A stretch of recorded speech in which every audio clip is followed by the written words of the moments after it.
Next slide, please. So hybrid meeting logistics. Next slide. So it's just real quick on our meeting guidelines in general. RAB members ask questions at the end of each presentation. And then we hold public questions to the end of the meeting. If you're in person, you can raise your hand. Online, I'm going to show you some of the WebEx logistics, but there's one feature that's maybe not working quite right, so we'll cover that. Go ahead, Johanna.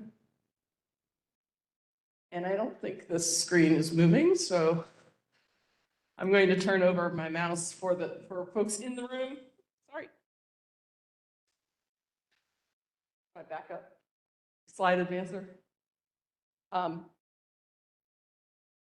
Okay, so for those of you online, we'll keep video off to save bandwidth, with the exception of our new presenters. They may turn their video on. They may turn their video on briefly during introductions. You can open the participants list to see who is online. RAB members, you can click on your name to raise a little hand next to your name to be called on to speak. You just scroll over your name and click on the hand symbol and then unmute yourself when you're called on. For public participants, typically we ask you to type a question into the Q&A panel. I'm not sure that the Q&A panel is working, or maybe WebEx has done some update that I wasn't aware of yet. So if you don't find the Q&A panel, go ahead and just raise your hand.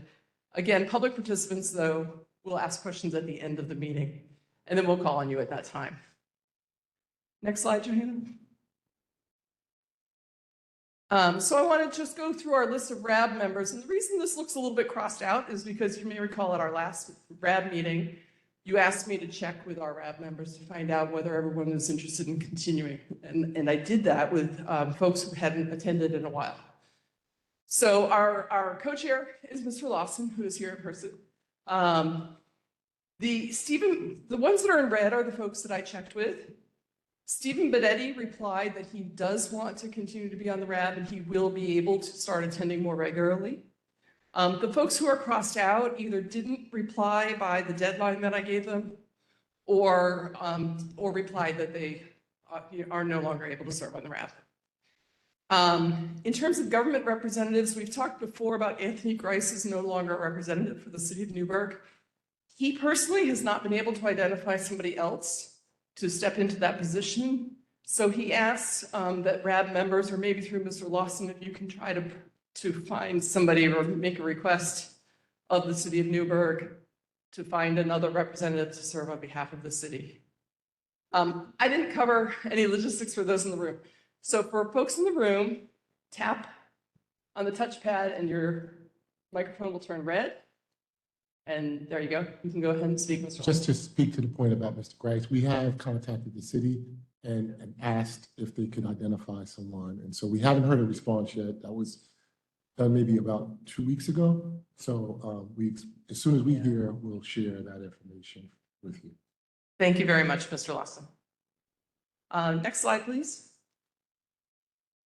Introductions on behalf of the Air National Guard team. From the National Guard Bureau, Lieutenant Colonel Richard DeFeo, Keith Freihofer, and Bill Meyer is here in person. He's the Restoration Program Manager for Stewart. For the base, Colonel Frank Farrelly is the RAB co-chair. Mike Ottinger is the Environmental Program Manager, and Dan Hodder is from Public Affairs. Army Corps of Engineers, Tom Heinz and Dennis Powers, and I think we have a few other representatives here as well.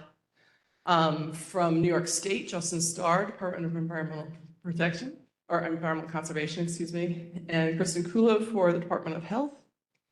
And contractors, you've met us before. Next slide, though.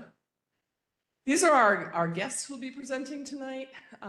We have guests from Nobles, as well as from the Air Force Center for Environmental, it's not excellence anymore, sorry, AFCEC.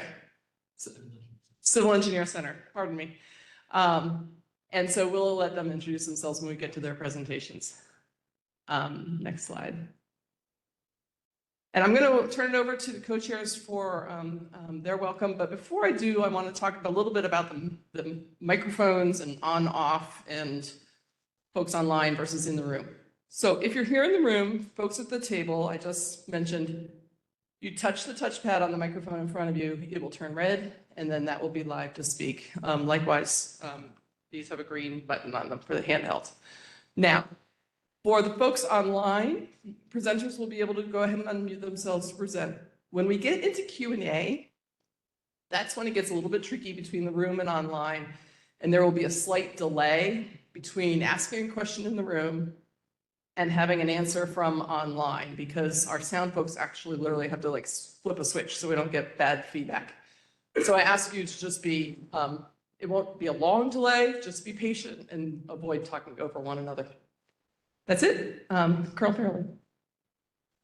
Hi, good evening, folks. I want to thank everyone for being here and welcome everyone. It's great to see this is meeting number 18 as we've continued in this process of trying to address the concerns with the PFAS and PFOA that have popped up and that we've been going after with the base and with a multi-axis effort to try to get this figured out and restored to take care of our community. One of the things I do want to point out is this will unfortunately be my last meeting as the co-chair. I got selected to take a different position at the base, but don't worry, I have been replaced by the younger, smarter, better-looking version of the Mission Support Group Commander, which is over here, Lieutenant Colonel Tom McGuire, who's going to be taking over in that position, and he is extremely capable at this. He's had a very distinguished career of leadership and project management throughout his entire time in the Air Force. And if you want, I'll turn it over to you, Tom. Wait for it to turn red. So it read for a second. Yeah, there you go. Capable except for turning my. You'll need to move it a little bit closer. All right, that's a great way to start off. Thanks for acknowledging all that, sir. So I'm Tom McGuire. I'm the incoming Mission Support Group Commander at the 105th.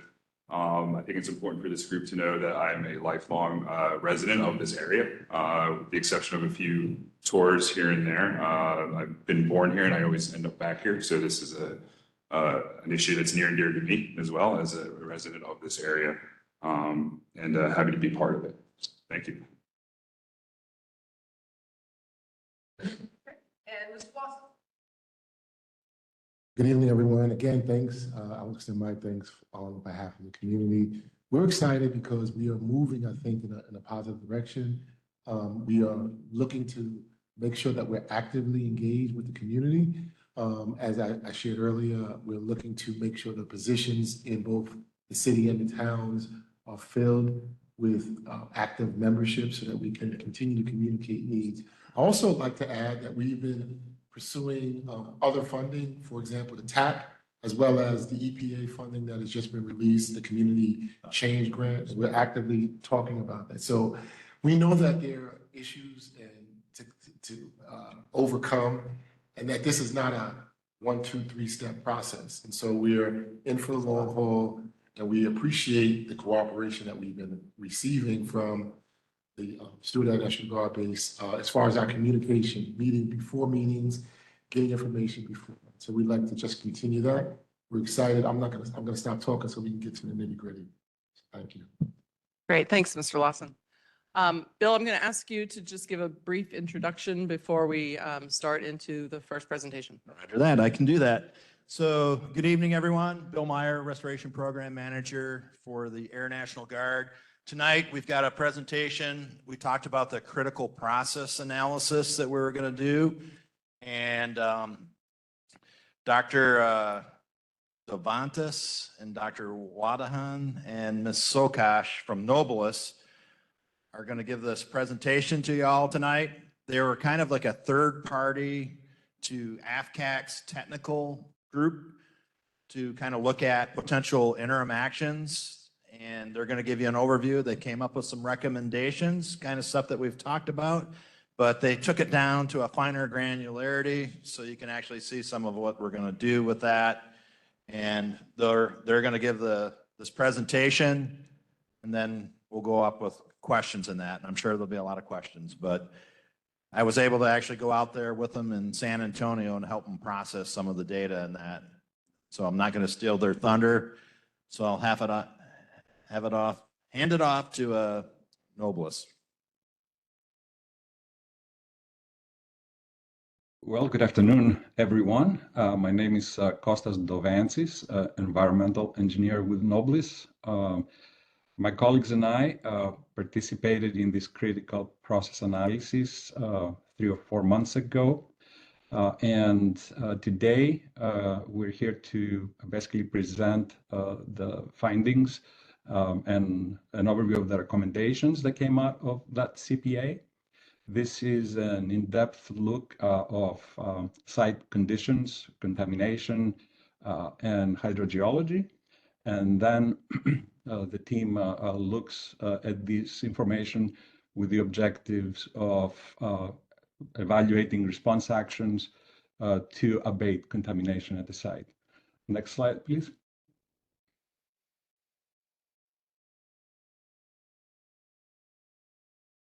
So we had very focused objectives for this CPA.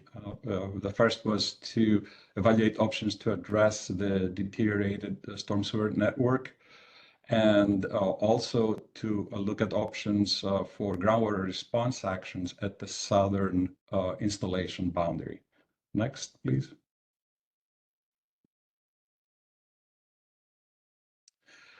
This schematic you've probably seen before, and you're familiar with this information. Just as a refresher, the groundwater, surface water, and stormwater flow in the southerly direction toward the recreation pond. They all carry PFAS contamination, which mostly discharges to the recreation pond. At this time, the PFAS distribution in groundwater, as well as the hydrogeology, are not very well understood, but there is an ongoing remedial investigation that will provide much of the data needed to gain a better understanding. Next.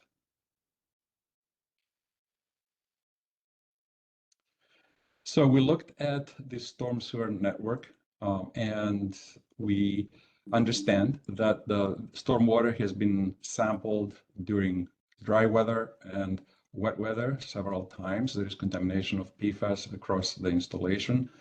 What we did not see were sediment data from the storm sewer network, and I'll explain why this is important. We also evaluated video logs from the affected storm sewers. You see the thick lines there. You've seen this in the January RAB meeting, where these are the sections of the storm sewers from outfalls A, 2, and 3 that have deteriorated. When we looked at the video logs, we also identified multiple locations along the C trunk of outfall 3 that had flow in them and apparent leaking joints.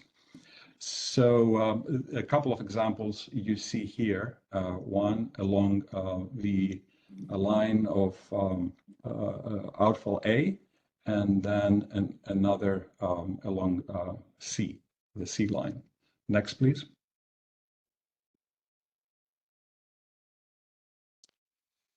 So what the CPA team has recommended is rehabbing portions of the storm sewer lines that are affected at the 3 outfalls, but also investigations of sediment and stormwater.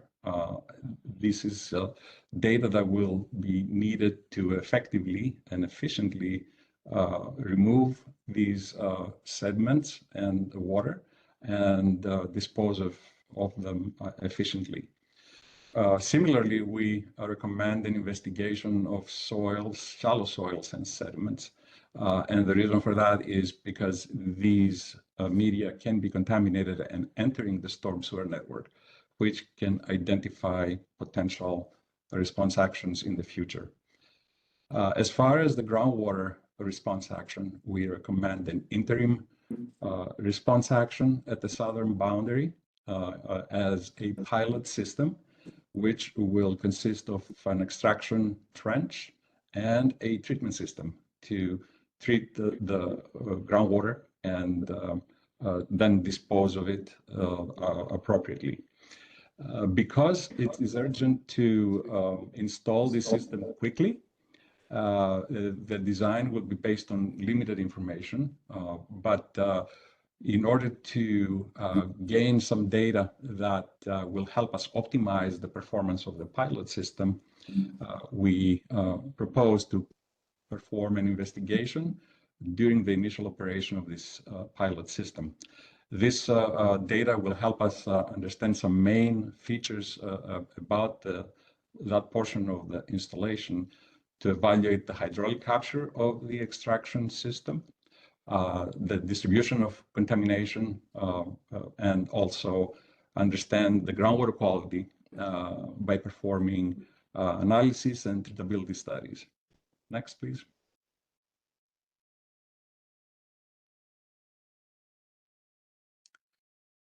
So when we looked at the options to rehabilitate the storm sewer network, we looked at two methods primarily, but understand that there are potentially other options that could be applied. The two methods that we looked at was the conventional slip lining, which is constructing a pipe within the affected pipe, but also the cured in place pipe, which is a method that is more innovative and it is also more recent. It has replaced in many situations the slip lining method that's conventionally used, and it is more cost effective and less intrusive and disruptive of site operations. It is applicable and cost efficient for piping sizes of 54 inches or less, which many of the affected pipe at Stewart falls in that range of 8 to 54 inches. This CIPP method would provide extended life, useful life without needing repairs, estimated to be about 50 to 75 years. Here also you can see some information about what this method entails. I'm not going to get into the details of that, but I want to point out that this method will improve the structural integrity of the pipe as well as the flow characteristics in the pipes. In order to rehab the storm sewers, there will need to be some cleaning, which involves jetting of the waste material that is in there. That's sediment, debris, and of course what other stormwater is in there. And when we do that, that will generate some waste material that will need to be sampled, analyzed, so that it can be disposed of properly and treated properly. And whereas the solid materials will go to an off-site disposal facility, the water will be treated on site, most likely using activated carbon, then discharged to the sanitary sewer, meeting the applicable discharge criteria. Next, please.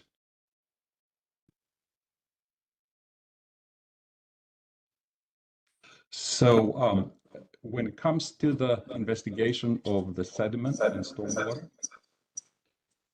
we recommend that sediment samples be collected at various catch basins and concurrently also collect water samples from those locations. That sampling will characterize the sediments and water for PFAS contamination using the EPA method 1633. And having this data is important because depending on the concentrations, this will identify the proper disposal facilities, which will affect the costs of disposal. Next, please.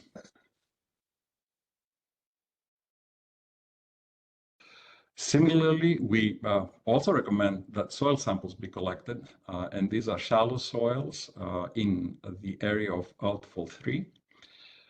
These soils are surficial, and if contaminated, they could be entering the storm sewer network long term. So that sampling by method 1633 will provide data on the content of PFAS to allow future response actions if these are necessary. Next, please.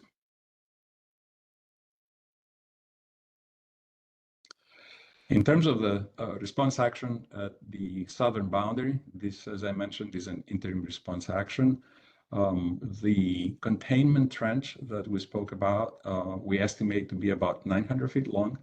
You can see it, the layout there in the black and white line. This trench will be about 30 feet deep, and the depth will be determined based on where the glacial till ends and where the fracture rock begins. This will be determined in the field. And the trench will also be approximately 2 feet wide. The estimated flow is an estimate which we think is a bit of a conservative estimate.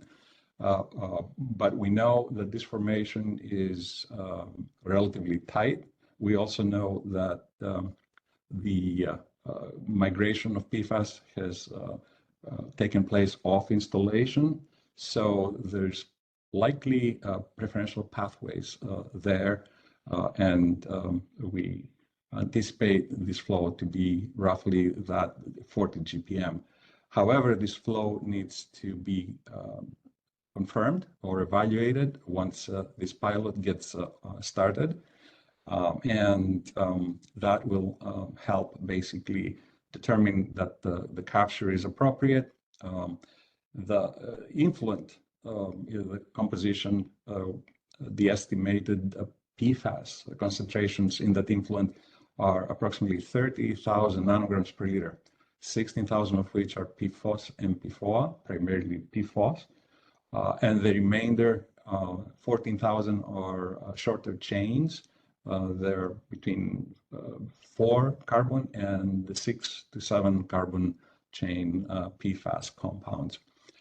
Based on this composition, we believe that the cost-effective approach to treat this groundwater would be foam fractionation, which is a technology that introduces air into the groundwater. It creates bubbles, and the bubbles make foam onto which the PFAS concentrate. If the effluent from the process doesn't meet the discharge criteria, then polishing will likely be needed, and that will be accomplished using ion exchange resins and granular activated carbon vessels. The foam that's collected from that process will be disposed of off installation or on installation periodically, depending on destructive technology capacity available at the time. As you may know, there are several of these technologies being evaluated and developed by the Department of Defense.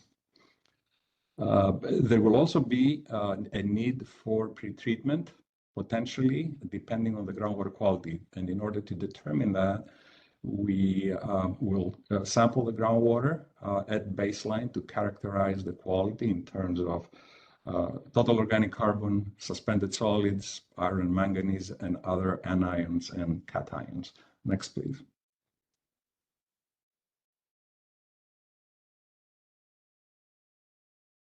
A little bit more information about the containment trench. This trench will be installed with a one-pass trencher. For those who may not be familiar, this is a large excavator. The installation begins by installing 2 sumps that you see in the schematic to the right. The trencher then proceeds to remove soil while at the same time backfills the trench with gravel. The way this is accomplished is with a hopper and a conveyor that the excavator is fitted. And the process continues until essentially the trenches are complete. In this case, there would be 2 passes because of the 2 sumps that are proposed because of the length of the trench that would take up 2 sumps to basically drain the trench and collect the water. And at the same time, the trencher also installs the drain pipe that you see near the bottom of the trench there above the fractured bedrock. The extracted water will be pumped with 2 submersible pumps that are shown here. And the water will be conveyed to a treatment facility, which will be located either on installation or off installation. There are 3 locations currently being evaluated. 2 of them are near the recreation pond, and 1 is on base. And depending on the location that the National Guard decides to select, that will also determine the discharge location. In the case of the offsite locations, that effluent will go to outfall 10. If the water is treated on site, it will be discharged in the sanitary sewer, in both instances meeting applicable discharge criteria. Next, please.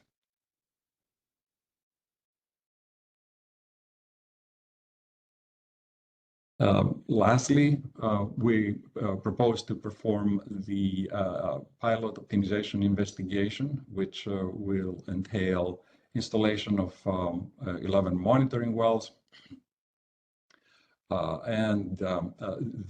Those wells will help define the distribution of PFAS in the upper and lower glacial till.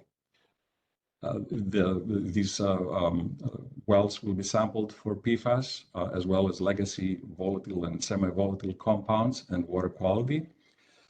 They will be tested to determine the hydraulic conductivity, performing slug tests at these wells, and also geotechnical parameters that will be used for designing the wells. In addition, we will collect samples for treatability study purposes to determine the type of pretreatment and also if it's necessary, and also the media usage so that these media can be replaced effectively. Next slide, please.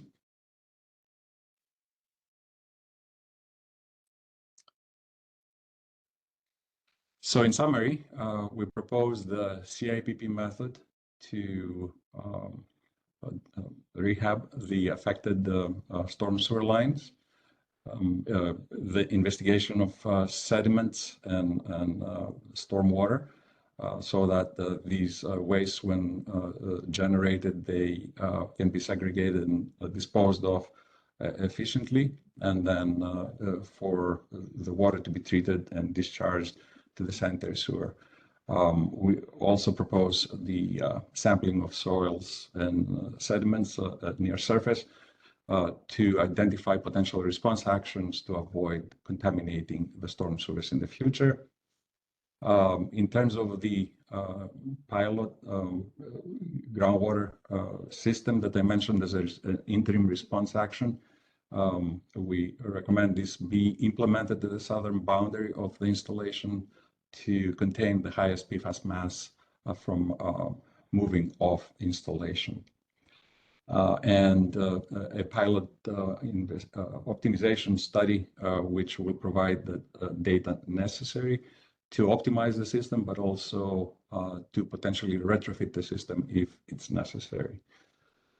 With that, my presentation is concluding, and thank you for your time, and would like to open it for questions.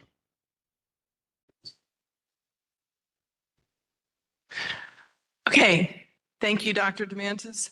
As a reminder, I will now go to RAB member questions, both here in the room and online. We have Stephen Vedetti and Victoria Lung, I believe, are the RAB members that are online. You want? Check one. There, here we go. We're live. Okay, a couple things to add too. So this is what they call phase one for this critical process analysis. There's going to be a technical report that's coming out that's going to be made available to the regulators and the RAB. I mean, it's not a secret. We went and looked at this stuff. It's going to be summarized in a report that comes out. There's also a follow-on phase that will go look at phase two. We'll look at putting together a rough order magnitude cost estimate and other details about what we had proposed for recommendations on this.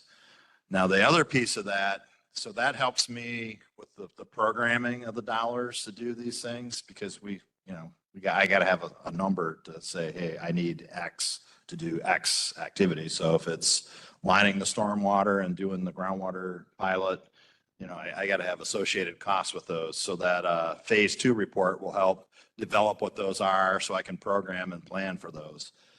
But the other process that we have to follow is with what's called, now that we know, we got some ideas of what we might do for interim actions, it's called a non-time critical removal action, engineering evaluation and cost assessment or analysis, which basically looks at, okay, here's the different technologies that are out there that could do this. So like for the groundwater control, I mean, we could use groundwater extraction wells instead of trenches, but we picked trenches because of the geology in that. But it'll look at if there's other alternatives out there, and then also look at costs associated with that.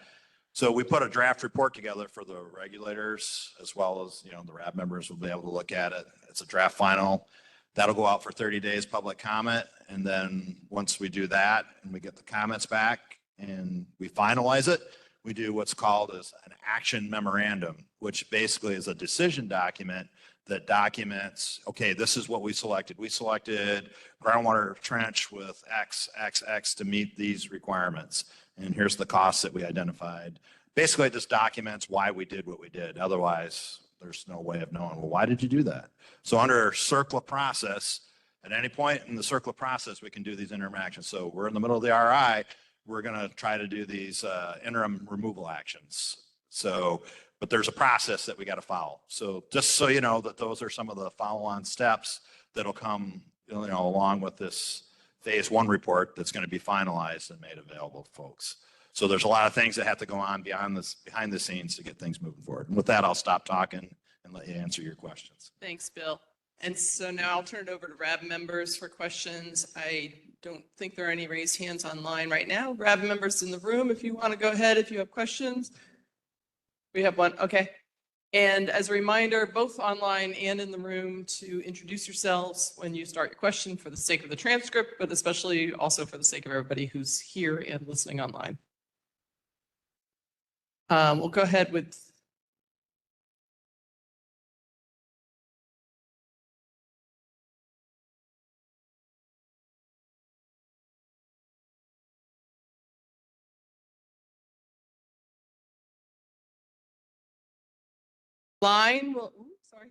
folks who are online will need to unmute themselves in order to speak. We can hit unmute, but it invites you to unmute.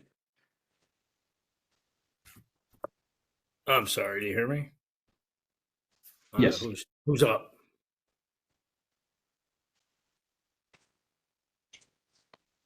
Go ahead, please.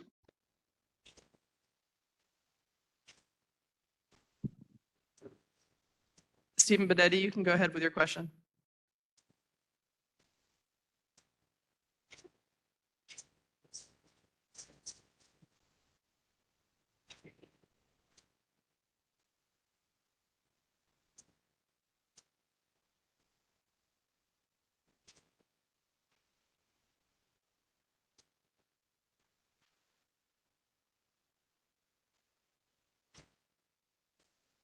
Anyone here in the room want to go ahead while we're working on getting Stephen unmuted? Okay, Chuck Thomas.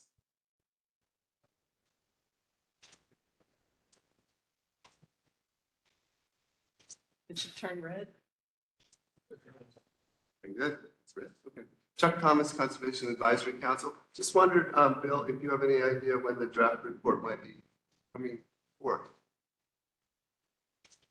Yes, this, Bill. There we go. This is Bill Meyer, Restoration Program Manager. It's, we've sent comments out to Nobilis and that, so AFCAC Nobilis, they're getting ready to finalize it. Anyone from Nobilis online got an estimate of when we would see a draft final, or the final report?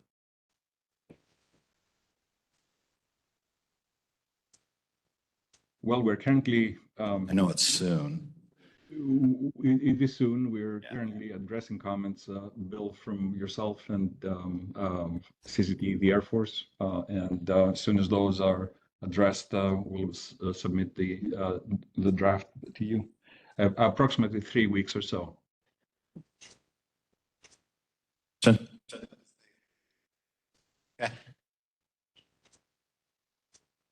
From RAB members at the table. Go ahead, Mr. Beaumont. Jay Beaumont, Community RAB member. So I'm looking at the trench and I see the gravel, so it's an extraction trench, but not a barrier trench. So, I mean, you hope to grab all the water from the, Yeah, everything physically flowing through into that trench is going to get captured. So, I mean, it's the blue, I mean, everything outside of that silty clay. So if you got gravel in there, all the groundwater that's flowing along the parallel or perpendicular to that trench should go into the trench, right? Correct. And then once, then the groundwater isn't drawn down and it keep on going. It's not a matter of drawing down, it's hydraulically controlling it. We're not dewatering the site. We're just preventing the groundwater from flowing to the pond.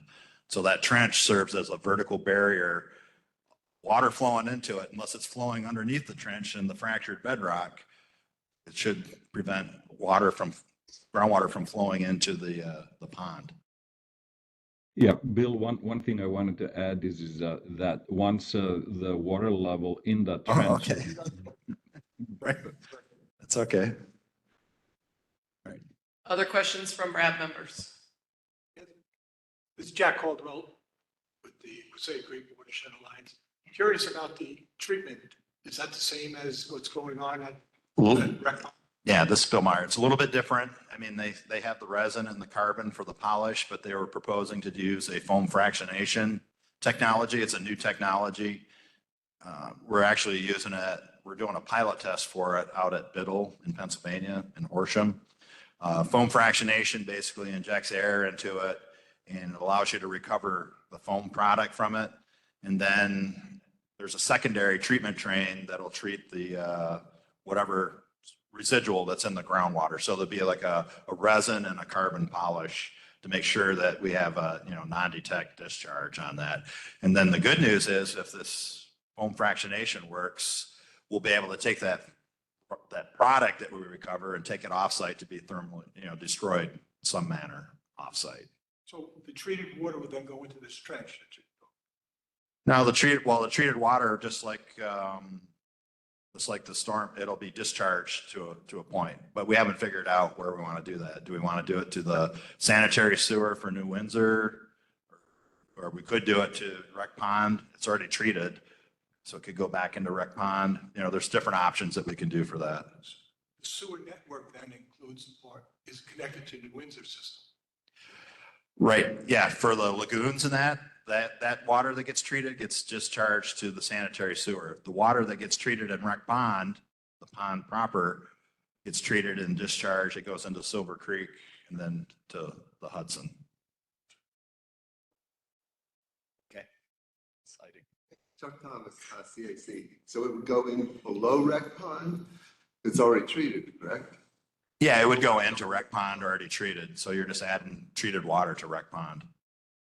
If we do that route, I mean, if we go to the sewer, we don't have to do that. It depends on where we site and locate all this stuff. There's a lot of planning that has to go into If it's it. treated, you don't want to put it in a Rec Pond, do you? What's that? If it's treated, you don't want to put it in a Rec Pond. It would go into the effluent Or of you the, just contaminate it again. Okay. Right?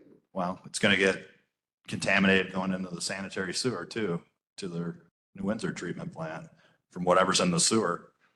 Right, but it's not gonna have PFOS or PFAS. Right. Yeah, I mean, That's back into it. New Windsor doesn't want it. and that's one of the issues with the surface water treatment is we're not doing zero discharge. We're just treating what we can recover. And, you know, if we're not dewatering a rec pond below the weir, we're not getting it all. So the idea, well, the intent with the groundwater thing was to, what's causing some of the groundwater contamination in rec pond, we believe, is the contaminated groundwater flowing into rec pond. So with the trench, that should prevent those high levels going into rec pond. Now, we still have the stormwater outfalls that have contaminated water infiltrating it and going into rec pond. But that's why we did these two recommendations to address the different sources of PFAS contaminated groundwater that are entering into rec pond. Rec pond, you know, treating the stuff before it goes over the weir, I mean, that wasn't a complete fix. I mean, you'd have to dewater rec pond to make that zero discharge. And right now we can't do that. I mean, it's. Okay. So Dr. Devantis wanted to actually respond, so I'm going to switch over to him. And then honestly, this is where I'm going to be tough on the time. We are going to move to the next presentation and save any more discussion of this for the end if we have time. I presume there will be more design details coming out as this gets, yeah. So let's go to Dr. Devantis online and then we'll move on to the next presentation. Yes, so what I was going to add to that is that this flow, if the guard decides to put this treatment system near the rec pond, then the treated effluent could be piped to outfall 10 to that location, so that the point that was made that this treated water would go into the pond and retreated, it doesn't necessarily have to be the case, right? So we could pipe it in such a way that it can be discharged by the weir and not be adding treated water to the contaminated water in the rec pond. I mean, that's something that could be engineered to be done. So that's just wanted to add that to the discussion. Okay, thank you. And now I'll have Bill go ahead and give a brief introduction to the next presentation and we'll move on. Thank you, everybody.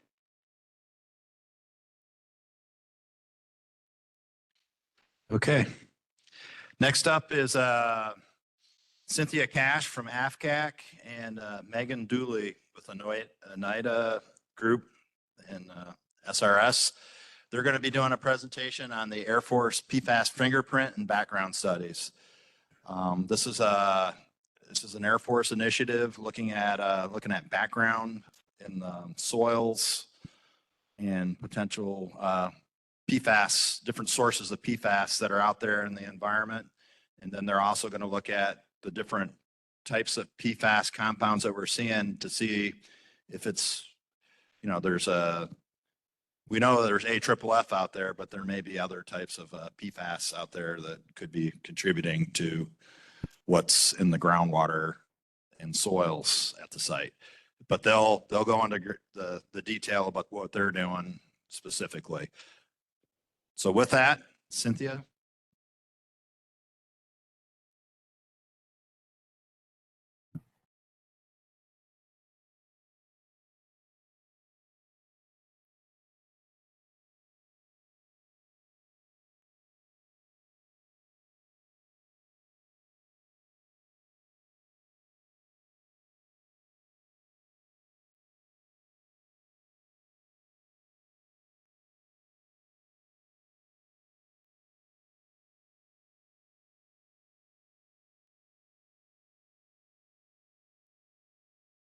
We're having trouble hearing Cynthia. I think she's having trouble with her audio. I don't know if it would work to call in the phone number. But if it's okay, I'll go ahead and introduce us and then she can correct anything that I might mix up along the way. So that was Cindy Cash nodding her head that you might have seen in the video. And I am Megan Dooley with Oneida. I'm the project manager working with Cindy and her emerging contaminants team. If you could speak up more, we've turned you up as much as we can in the room, but are still having difficulty hearing you. And if you had already started, if you could start over, and now I'm going to turn it over to you.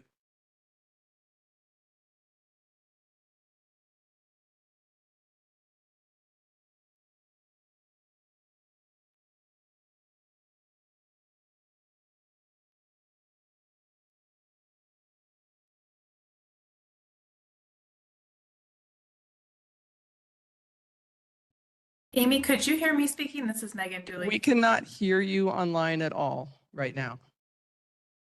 Okay. Okay. I swear. That was Megan. I heard Megan at home We fine. tested them both. Okay. Half an hour It before sounds we like they start. can't hear us. Can other folks on the phone hear me? I can't hear Cindy. I got you, Megan. You hear me? Steve Bedetti, Okay. kind of doing. I do. Yeah, I hear you, Steve. Thank Well, you. you talk to me then. I can also hear you, I can Megan. definitely hear you. It's Jen Benson. Okay. So maybe it's the folks in the room can't hear us. Although they were able to hear Dr. Devanzi. I guess if we can't get this virtual stuff working, we certainly again? can't clean this up.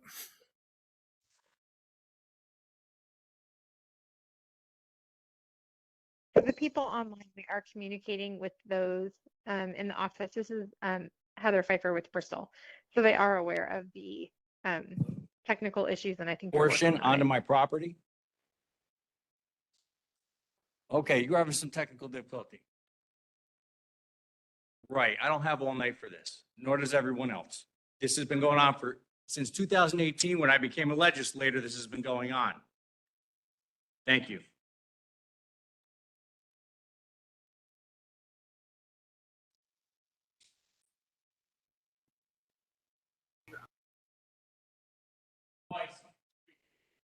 I encourage you to stay to the end of the meeting to submit your comments, please. This is Cindy. Can you hear me now? I can hear you, Cindy. This is Megan. I'm Cynthia, online. let's try again. We are getting a bit of feedback, though. Is that better? Yes. Okay. Apologies, my laptop won't let me unmute. I already tried changing the functions. It's my bad on my end. My apologies to everybody. But I'm here now. I can go ahead and start if you all can hear me. My name is Cindy Cash. My name is Cindy Cash. I am with the Air Force Civil Engineering Center Emerging Contaminants team located in San Antonio, which means I spend 110% of my day working on PFAS issues. My co-presenter is Megan Dooley. She's with Oneida SRS. She is the project manager for Oneida on this project, which is an Air Force PFAS fingerprint and background study. Can you change the slide?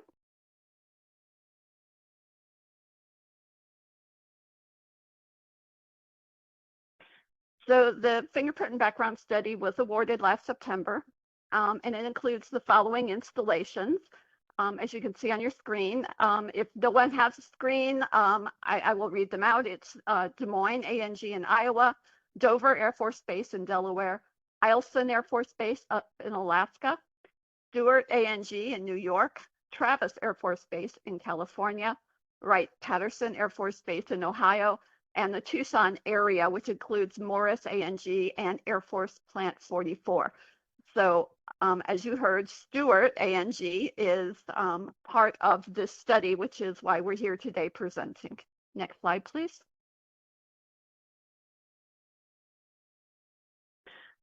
So the project objectives are twofold, one each for the background study and for the fingerprint study. So the background study is to evaluate potential PFAS presences resulting from atmospheric deposition. In other words, anthropogenic sources. For those of you who are hopefully aware, PFAS is not naturally occurring. It is a man-made chemical, which means anytime we see it in the environment, it is anthropogenic, also known as man-made or man-generated. So the fingerprint study is to identify potential on-base and off-base sources of PFAS from AFFF, which is the bulk of our PFAS impacts on our military installations, and from other potential PFAS sources. We anticipate using the data to support our remedial investigation and feasibility work at the installations. I want to point out the intent of the fingerprint study is not to go looking for potential other PRPs, potentially responsible parties. We're not trying to figure out who off base has spilled something that's contributing to what's going on our base. But it is important to us that we understand any additional PFAS sources that might be coming onto our bases, commingling with our plumes. So while we are going off base to look at PFAS sources, we're not going very far outside of our base boundaries, and it's mainly to try to identify what's coming on base. We're not going stepping away from the base and tracing it back to where the original source is. We just want to know what's going on our bases. Next slide.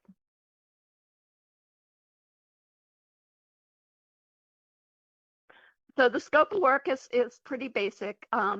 We did installation-specific kickoff calls, and we did on-site scoping meetings, which included windshield tours of all of our proposed sample locations for accessibility. We did planning documents. We have a programmatic WAP that we put together that covers all of the installations on the project. That QAP was actually reviewed by the EPA FIFRO office, comments addressed before it was finalized. We're in the process of doing installation-specific QAP addenda. And we anticipate at this time that the QAP addenda for Stewart will probably be available in the first half of June of this year. So the background study is sampling soil.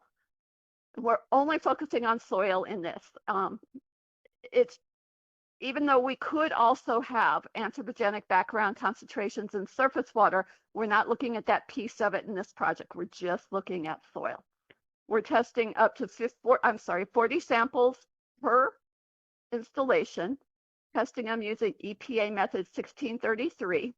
And then for a special test method that Battelle has developed, it's called the PFAS signature test method.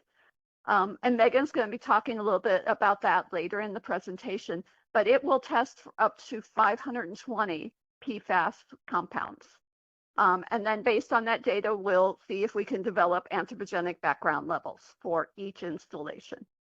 The fingerprint study, we're sampling soil, groundwater, and surface water, up to 40 PFAS per media using EPA method 1633 and the 520 PFAS compounds with the PFAS signature method. And then we'll compare it against a database of known PFAS sources to try to identify on a sample by sample basis what type of PFAS is making up the sample at that point. And Megan will talk a little bit more about that comparison function, how it works. And then we'll be kicking out installation-specific reports. These reports will be provided to our regulatory partners, state and EPA, if they're interested in seeing them before they're finalized for review and comment, and we will respond back to your comments. Next slide. So just a real quick hopefully high-level understanding of what we're doing with the anthropogenic background. So PFAS can very readily get into the atmosphere.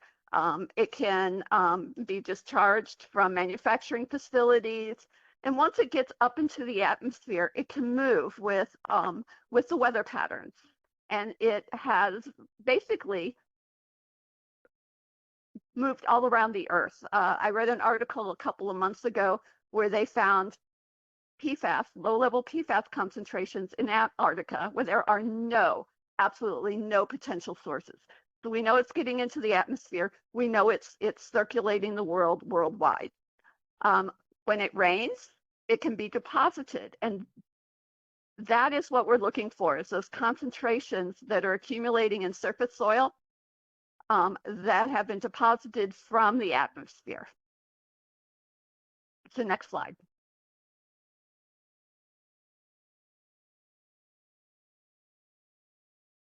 So just a reminder, PFAS are ubiquitous. We find them everywhere, and they can originate from many sources. There's a partial list here. Production, application of waterproof, stain-proof, and grease-proof coatings. Firefighting foam, that's the one that's giving military the biggest heartache right now. So AFFF, also known as aqueous film-forming foam, that is used to treat petroleum fires.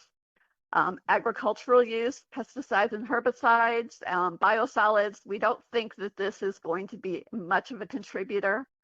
Metal plating facilities, we're looking into these right now at all of our installations, and I suspect that we may be seeing some installations with impacts from plating and metal plating, chrome plating facilities. Landfills, we're still trying to get arm around landfills. There's so many different types of landfills out there, so many different types of landfill construction, what type of waste went into each landfill. So we're trying to get a handle on what we've got as far as on-base landfills so that we can develop a plan on how to treat them. And then the list goes on and on and on and on. Because there are so many different PFAS, and the slide says greater than 1,000, but the last time I looked, it was closer to more than 5,000 PFAS compounds out there. It's challenging to identify sources of observed PFAS, which is why Battelle has developed this fingerprinting process. Next slide.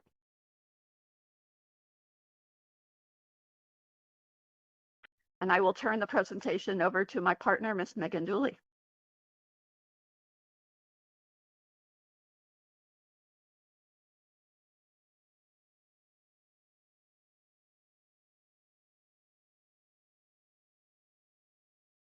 Hi, can people hear me now?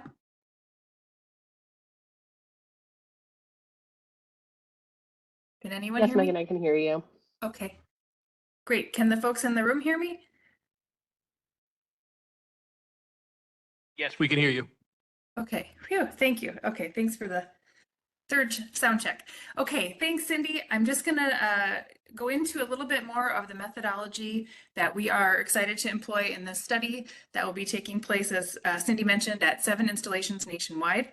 As she mentioned, we will be collecting samples from soil, groundwater, and surface water media to analyze and understand the types of PFAS constituents that are present.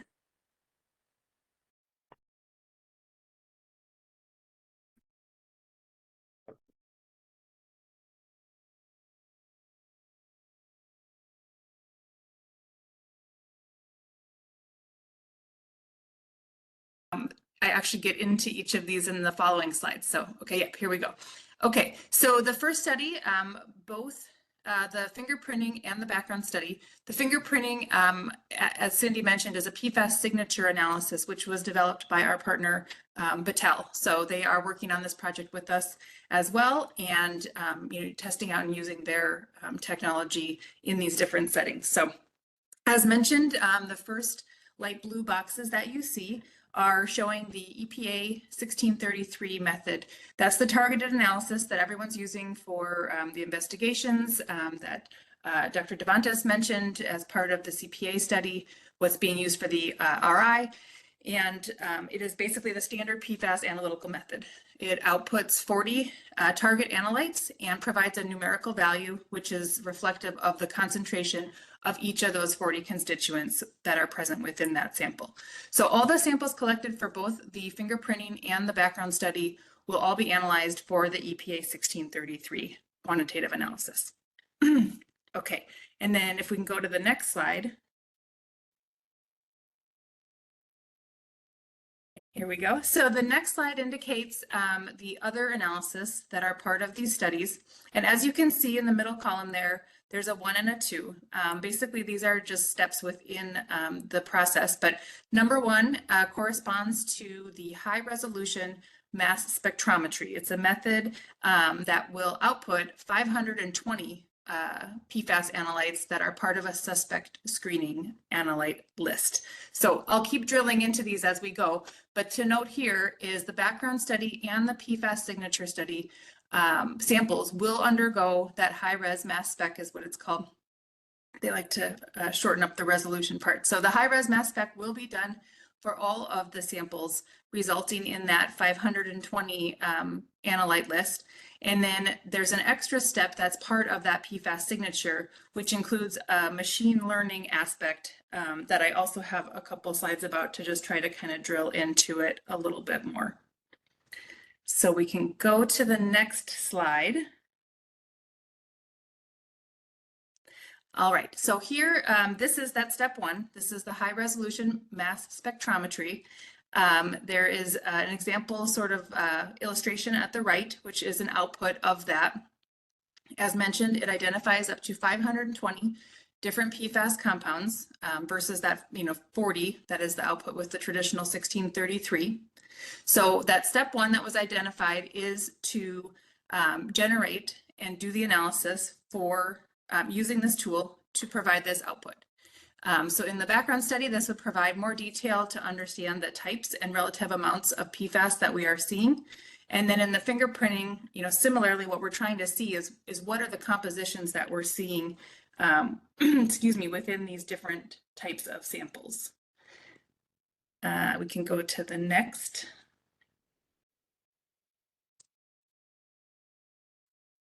Okay, great. Okay, so the next 2 slides talk about that next step. So as I mentioned, the step 1 was the high resolution mass spectrometry, providing that composition information, that output of what the composition is, which is that, quote, fingerprint of what does the composition actually look like.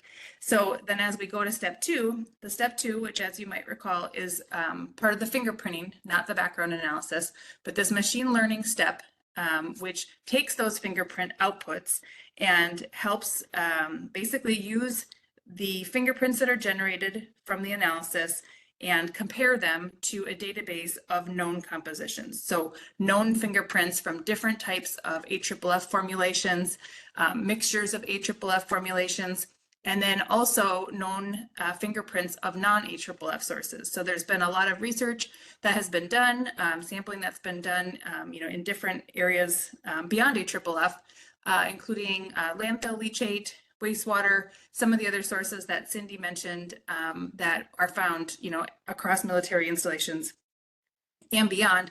The database itself is robust, and more data is really continuously added so that we can continue to compare what we're seeing in samples to try to identify, what does the fingerprint align with as far as, source and composition.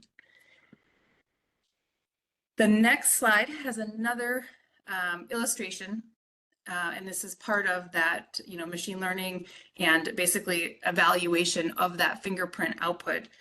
So it might be a little bit hard to see, so bear with me. I'm just going to try to explain the illustration that's at the right.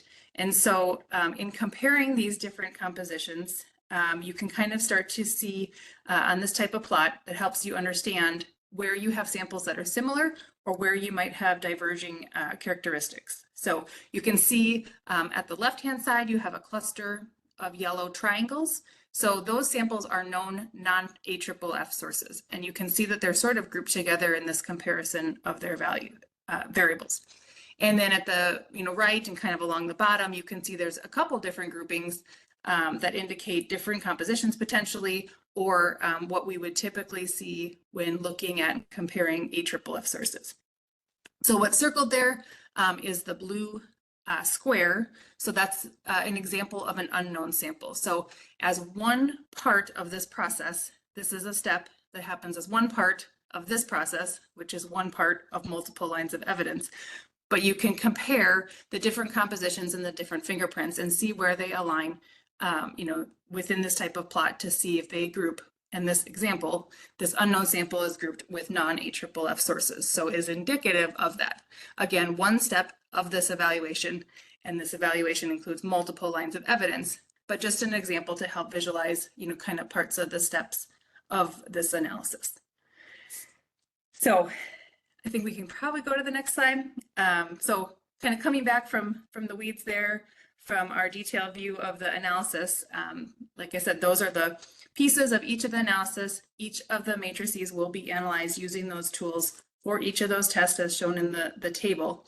But back to the project status, the bigger picture now. We have done the scoping meetings, as Cindy mentioned. We have generated the programmatic PLAP, which has actually gone to final, as she noted, after completion of the EPA review. We have PLAP addenda in progress for the 7 different installations, and we'll be providing those to the state and regional EPA regulators for review and comment and input. Following that, and dependent on that, of course, as far as timing and coordination and logistics go, we will be heading out to the field to collect those samples. So we'll be collecting the soil, groundwater, and surface water samples in approximately a 3-week window for each of the installations. And then all of those samples will be submitted to Battelle's analytical laboratory and be run for those analysis that were listed, the 1633, the fingerprint analysis, and then those for the fingerprint study will be also include that machine learning. So after that, the data will be compiled and validated and reviewed and generate reports that show the findings of this study. So there will be an individual report that specifically addresses the samples that were collected and the data output from Stewart. So Stewart will have its own report. And I think that is the last as far as the slides go. Hopefully that helped explain, but Cindy and I are open for questions as well. Thank you. So with that, we'll turn it over to questions from RAB members. Go ahead, Chuck. Turn your microphone on. Thank you. Chuck Thomas from the CAC, Newburgh CAC. When will we see, or will we see the draft final version, or is that we have to wait for a final version? And the second part of the question is field survey for Stewart. Do you know when that's going to occur? So your first question, are you looking for the draft final version of the CLAP or the actual report? The report. Okay, and then the field sampling itself, I'm gonna defer those 2 questions to Megan. She's maintaining the schedule. Okay, so I'm sorry. I was thinking that you were asking about the work plan too. So the first question was the field survey. I'm sorry, did you say when were we anticipating that? One second question was the field sampling in Stewart. Do you know when that's going to occur? Yes, the target date for Stewart is October of this year. Like I said, that's our target date. It is looking good. It will depend on, document review or any, holdups with documents or logistical coordination as far as, sample availability to come on base to sample. But so far, according to the scoping meetings, we should be set for an October timeframe. Following the field event, which, like I said, will be about a 3-week event, we will have laboratory analysis, validation, and then reporting. So I would anticipate a report out likely 9 to 12 months after the field effort. So, okay, September through December 2025-ish? Yes, assuming that we can hit that target of the field effort in October, that's what I would estimate as far as getting everything reviewed, validated, and a report also through preliminary draft review with the Air Force and the Corps of Engineers, and then available as a draft final version for the installation. Thank you. And regulatory team. Yep, my pleasure.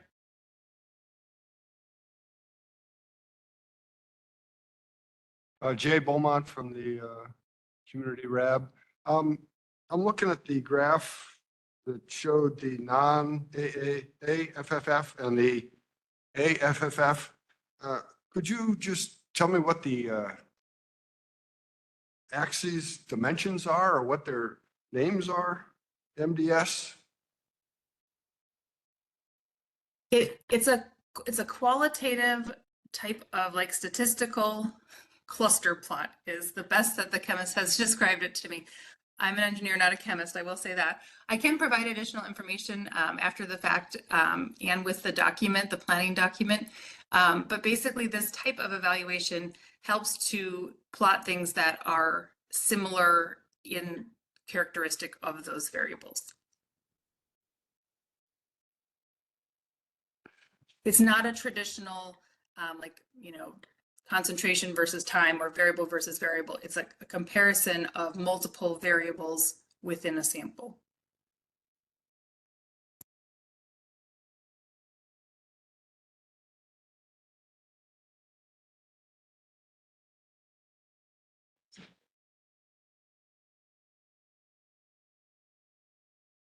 Cynthia, we weren't able to hear that. If you could repeat that, and then we're going to go to Victoria Long with her online question.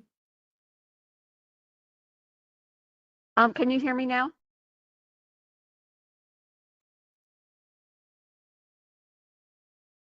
We can hear you Hello? on the phone. Okay, can you hear me in the meeting room? Yes, we can.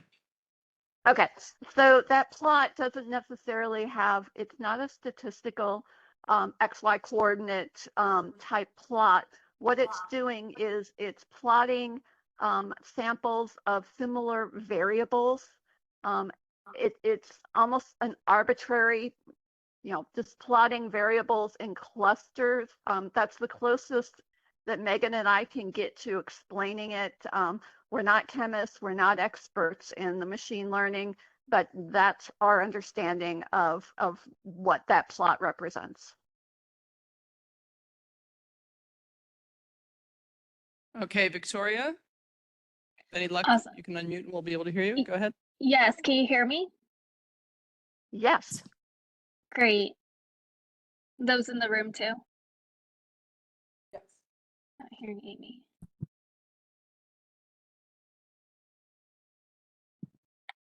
Go ahead, Victoria. Okay, great. So I have a kind of technical question. I was wondering if I could pass it to our scientists, our riverkeeper scientists, while my colleagues. Would that be all right? Yes. Great. So I'll pass it to Shannon Robeck. If you're able to unmute her, that'd be awesome. Can you hear me, everyone? I hear you, Shannon. Great. So Shannon Roback, I'm the science director at Riverkeeper, and I'm also an analytical chemist. So this is exciting for me. I had a couple pretty technical chemistry questions. And so I'm hoping someone there can answer them. And if not, it might be nice to be able to ask these to, you know, whoever might be able to answer them. And also it would be really good to see the QUAP since that's already been reviewed. So my first question in regard to the I'm baseline. going to recommend that you submit your questions in writing because we don't have any chemists here in the room that are going to be able to answer you. Okay, well, can I give it a try first and see how we do? For questions on this topic? Yeah. If RAB members are okay, we'll go ahead, but we have 3 minutes, so. Okay, so can you at least explain how you would differentiate between in the baseline study, for example, like PFOA that was present due to atmospheric deposition versus PFOA that was present due to operations on base? So that's going to have to be a chemist answer. Okay. If you could provide that in writing, we will get you an answer. Okay, yeah. And then the second question is more technical. So I guess I will go ahead and provide that in writing instead. Please do. I don't want to tell you something incorrect. Okay. All right, we will get those in writing, but I do want to say that we'd like to make a request to see the QUAP because that might also answer some of these questions. We can also put that in writing. Meyer, Bill, with the restoration program manager, we are going to have the draft final UFP QAP out to the regulators, and we can also share that with the RAB if they want to see it. We already shared the UFP QAP addendum with y'all, so. That would be great. Thanks. Other questions from RAB members? Go ahead, Mr. Caldwell. Jack Caldwell, Quusay Creek Watershed Alliance. This is a curious question. I'm wondering if the fingerprinting can be done with PFOs found in people's bodies. Since this is a health issue, a health concern, and has been for a number of years. And if that can be matched with any of the fingerprinting done with the PFOs on base. So I'm going to take a shot at this, but my understanding is that we typically identify PFAS in blood samples out of humans. And the test methods we're using are set up for environmental media, soil, groundwater, surface water. So I can't guarantee you that if we try to sample something coming out of the human body and compare it to the sample media we're getting, there'd be any correlation whatsoever. It's like comparing and testing apples and oranges. Okay, thank you. And with that, we're going to move on to the next. We'll go ahead, Stephen Bidetti. We have one more question, but then we need to move on. It is 6:50. Yeah, really quick, not really technical at all either. My question is, when do we think there will be a shovel in the ground to remediate all of this? Because I got to be honest with you, it's been at least 8 years now. There's one common denominator here, and it's the town of New Windsor, Browns Pond, Washington Lake, Stewart Airport, Silver Stream, Moodna Creek. New Windsor's suffering from it. And we're doing a lot of reports and a lot of things going on here. When is something going to actually happen to remediate this? That's my question. Yeah, this is Bill Meyer, Restoration Program Manager. That's why we did the critical process analysis, recommended interim action for groundwater and repairing some of the stormwater stuff. So we're looking to program the dollars and try to do that next year. I mean, we got to go through the process like I explained, and I got to be able to program the dollars, but we're working towards that. So, I can't give you a specific date because there's variables that I can't control, but I'm in the process of doing that programming and working with to do the next phase for the CPA. It'll look at rough order costs because I need cost estimates to program something. I just can't throw a number out there without any backing. So once I get that, and we're working towards doing interim actions, we're not waiting to do something. It's just taking this time to get to this point where we had enough data to do it, because we didn't have a lot of the stuff for like the stormwater survey, the camera surveys that they did and all that, and some of the groundwater data. Now we got a lot of that, and now we've got enough to, I've been saying I don't know how many RABs that you've been at, but since I've been here, I've been consistent with my message on that. I mean, that's what we needed, more data to do this, and now we have it. Now there's some other reports and stuff that are coming out. These are all stuff that, helps our program and helps us get to where we need to be. We're not going to wait till the PFAS fingerprinting is done to do an interim action. That's not the case. So these are going on in parallel path. We're moving forward. So that's the best I can tell you right now. Thank you. We'll just move on to the start of your update. Okay. All right. So PFAS investigation update. So I just wanted to start off at the beginning of this. Everyone knows April 10th, they had new PFAS standards, right? EPA promulgated new rules for MCLs for PFAS. I won't go into all the details of that, but I will tell you that part of our investigation and, remediation, those new MCLs will be incorporated as part of that. So, we're following the CERCLA process. We've already looked at, what we need to do, for the investigation. If we got to delineate to 4 parts per trillion, if that's the standard for PFOA, then when we do the RI, we're going to delineate to, that standard. So we're working that. The other part of that rule, I'll just, for DOD and water purveyors in the area, they've got 5 years to come into compliance under the Safe Drinking Water Act, because it's an MCL, maximum contaminant limit or level for Safe Drinking Water Act. DOD and private water purveyors have to come into compliance with that within 5 years. And then the other part of that is, we're looking at, other, if there's residential drinking water wells that are above that, we're working with the regulators in that, and we're evaluating that. And if we need to go out and do a response action for someone that's above that, we're going to do it. The standards change. So that's what I have on the update as far as, the MCLs and that. But we are incorporating those into our investigation, and they'll be incorporated as part of the cleanup process in the near future. So next slide, please. So this, just to kind of give everyone an overview, this is just it's like a 3D model, or not a 3D, it's like a cartoon, a conceptual model that shows kind of what's going on at the base. If you see on the figure, there's the stormwater, the manhole, and then there's the pipe with the crack. So we talked about this, the CPA looked at this and basically said, hey, we think that we're getting contaminated PFAS water going into our stormwater. And oh, by the way, those stormwater outfalls discharge in direct pond. So the investigation that we're doing, if you see on the figures here, like the question marks at the bottom in the pink, does it go down to fractured bedrock, down gradient, vertical, the horizontal extent, how far has it gone off? Those are all the things that we're doing as part of our RI investigation. So this second mobilization that Walt and I are going to talk about tonight, that's filling in those data gaps to see how far it's went. So we did the initial look. Now we're expanding it out. We're stepping out laterally, vertically. We're going to look at these, and then we're going to get the answers to it. And then once we have enough information, then we'll be able to move on, we complete the RI, human health and the ecological risk. We complete all this, we'll move on to the next step, which is the feasibility study.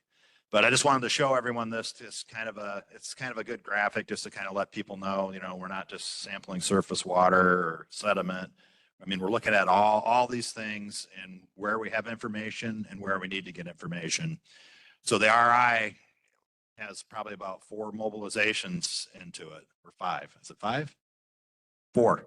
So we got 4 mobilizations. Right now, we're getting ready to do the second one.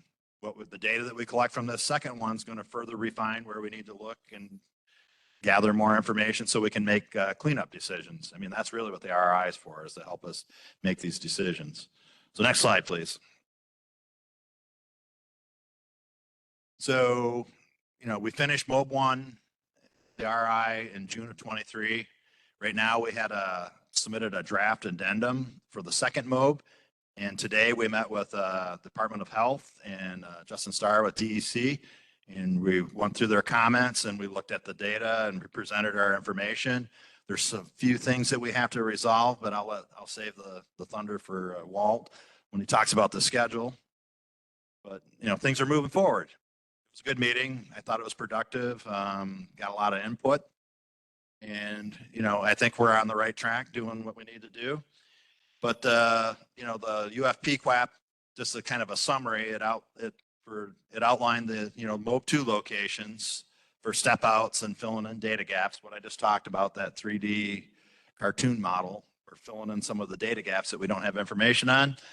Then also we're investigating some additional areas of interest based upon the May 2023 regional screening levels, the new EPA RSLs.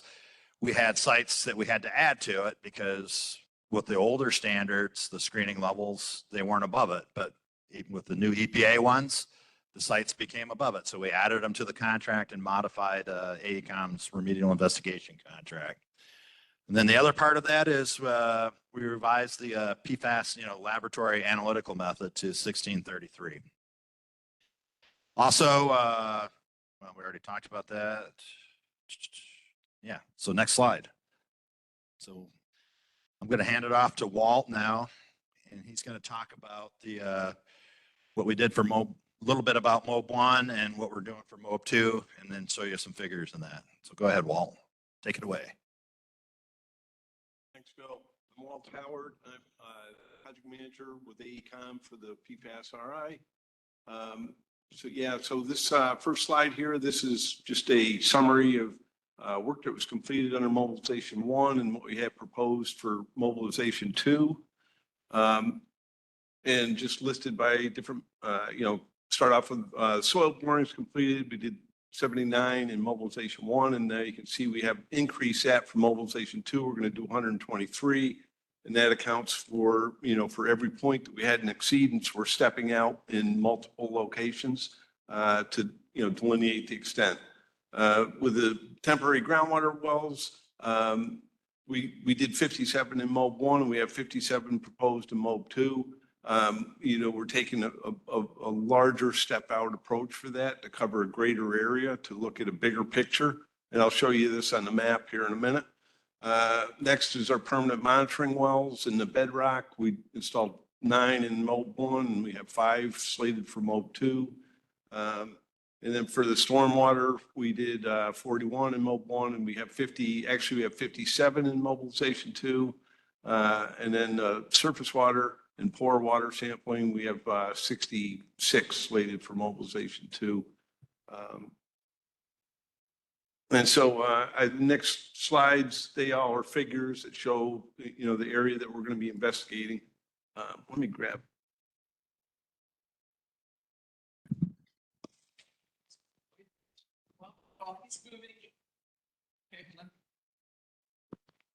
So this first map is proposed MOB 2. So, this is our soil sampling map.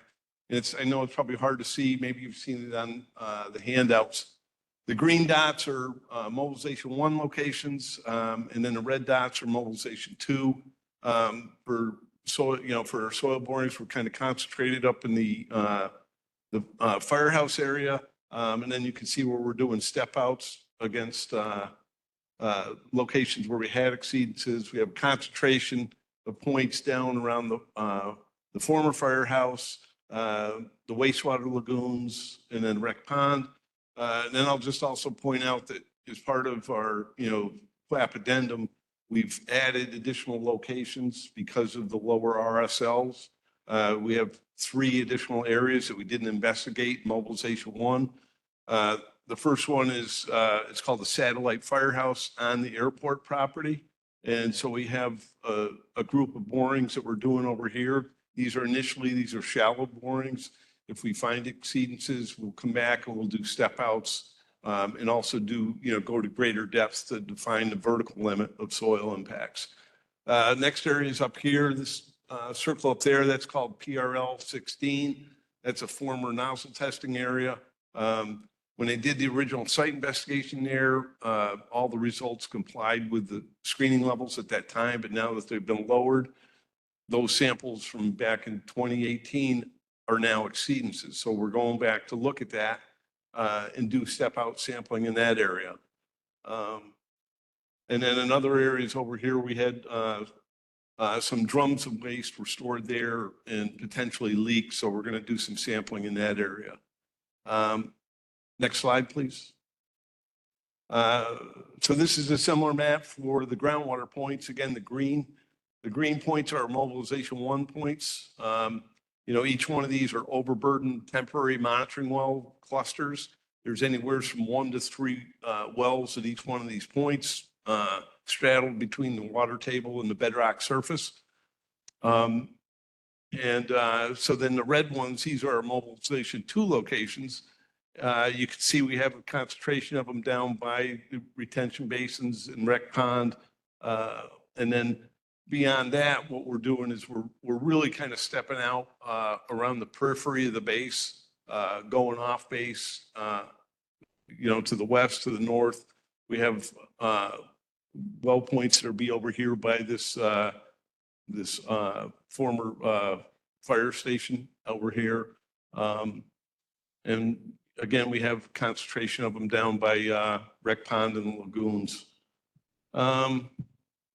This also shows we have the 5 new bedrock wells. We have 1 up here by AOC 1, and then 1 down here. We're really, with the bedrock wells, we're just trying to spread them out as, kind of far around the base so we can get a, kind of a big picture understanding of groundwater flow conditions in the bedrock before we come back and put additional wells in. That way we can pick the best locations for permanent wells in the future. Next slide. Yeah, I know, I'm thinking longer than I had planned. Stormwater locations, these are, basically the same. You've seen this map a number of times. We're, sampling stormwater at the structures at 9 outfalls and nothing much different on that. It's just another round. We're going to do this during a wet season event, whereas MOB 1 was a dry season event. Next slide. The last slide is our proposed surface water sample locations for MOB 1. This is, I know, really hard to see. By and large, the red triangles represent mobilization 1 locations that were sampled, and we did have exceedances at all those locations. 42 of the original locations we're going to resample in MOB 2. That's not all of them that we did in MOB 1, but we're selecting the ones that were in what we consider to be the most critical locations.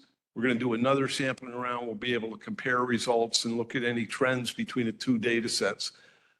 But then beyond that, we have 17 additional locations where we're stepping out further downstream along the major drainage basins, Quissaic Creek, Silver Stream, and then down below Beaver Dam Lake. And we're actually going to collect 5 samples in Moodna Creek between Beaver Dam Lake and where Silver Stream discharges to it. So that's it. Next slide, please.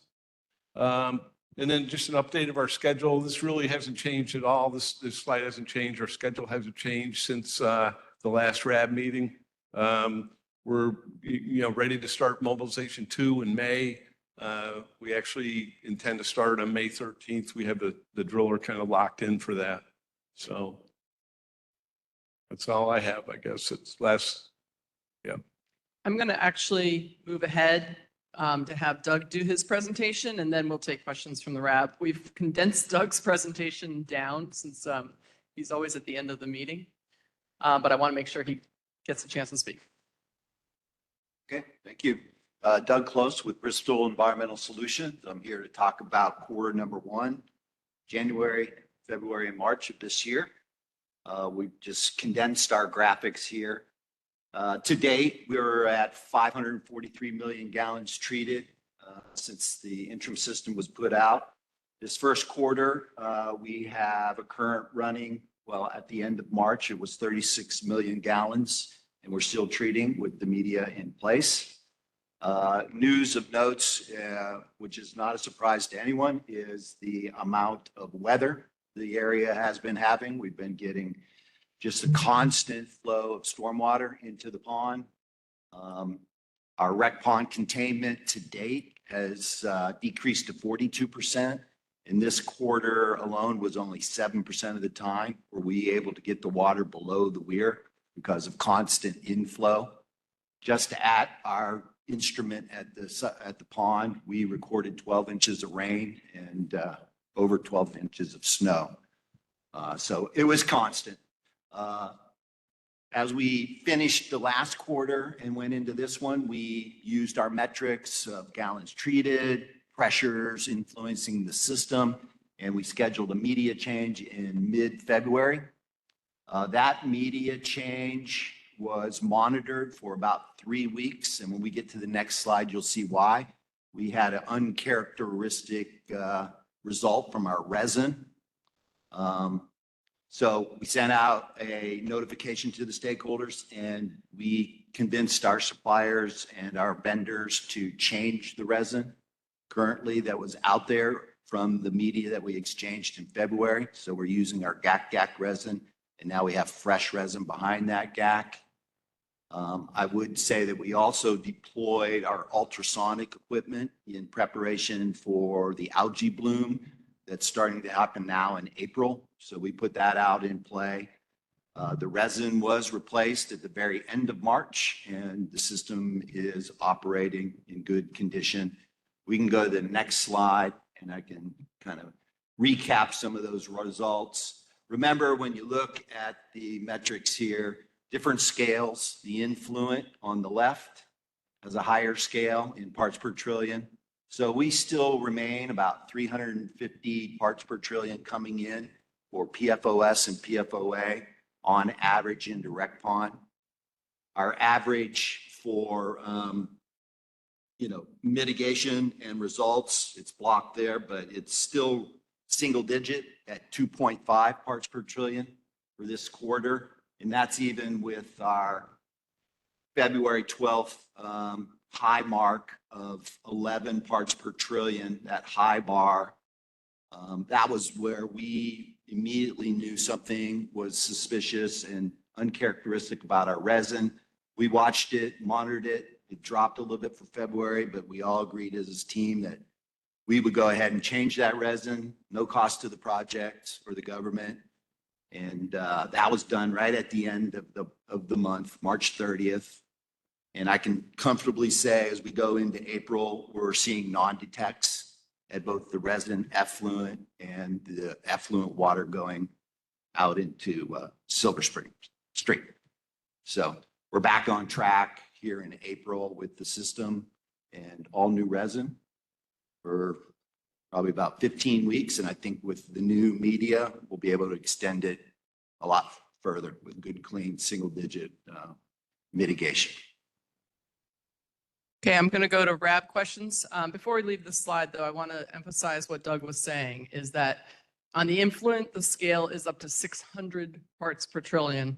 On the effluent, the high number on here is 12. Okay, so I just want to make sure that everyone's reading that. Mr. Lawson, go ahead, please. I just wanted to front load Mr. Menuta's point before he left.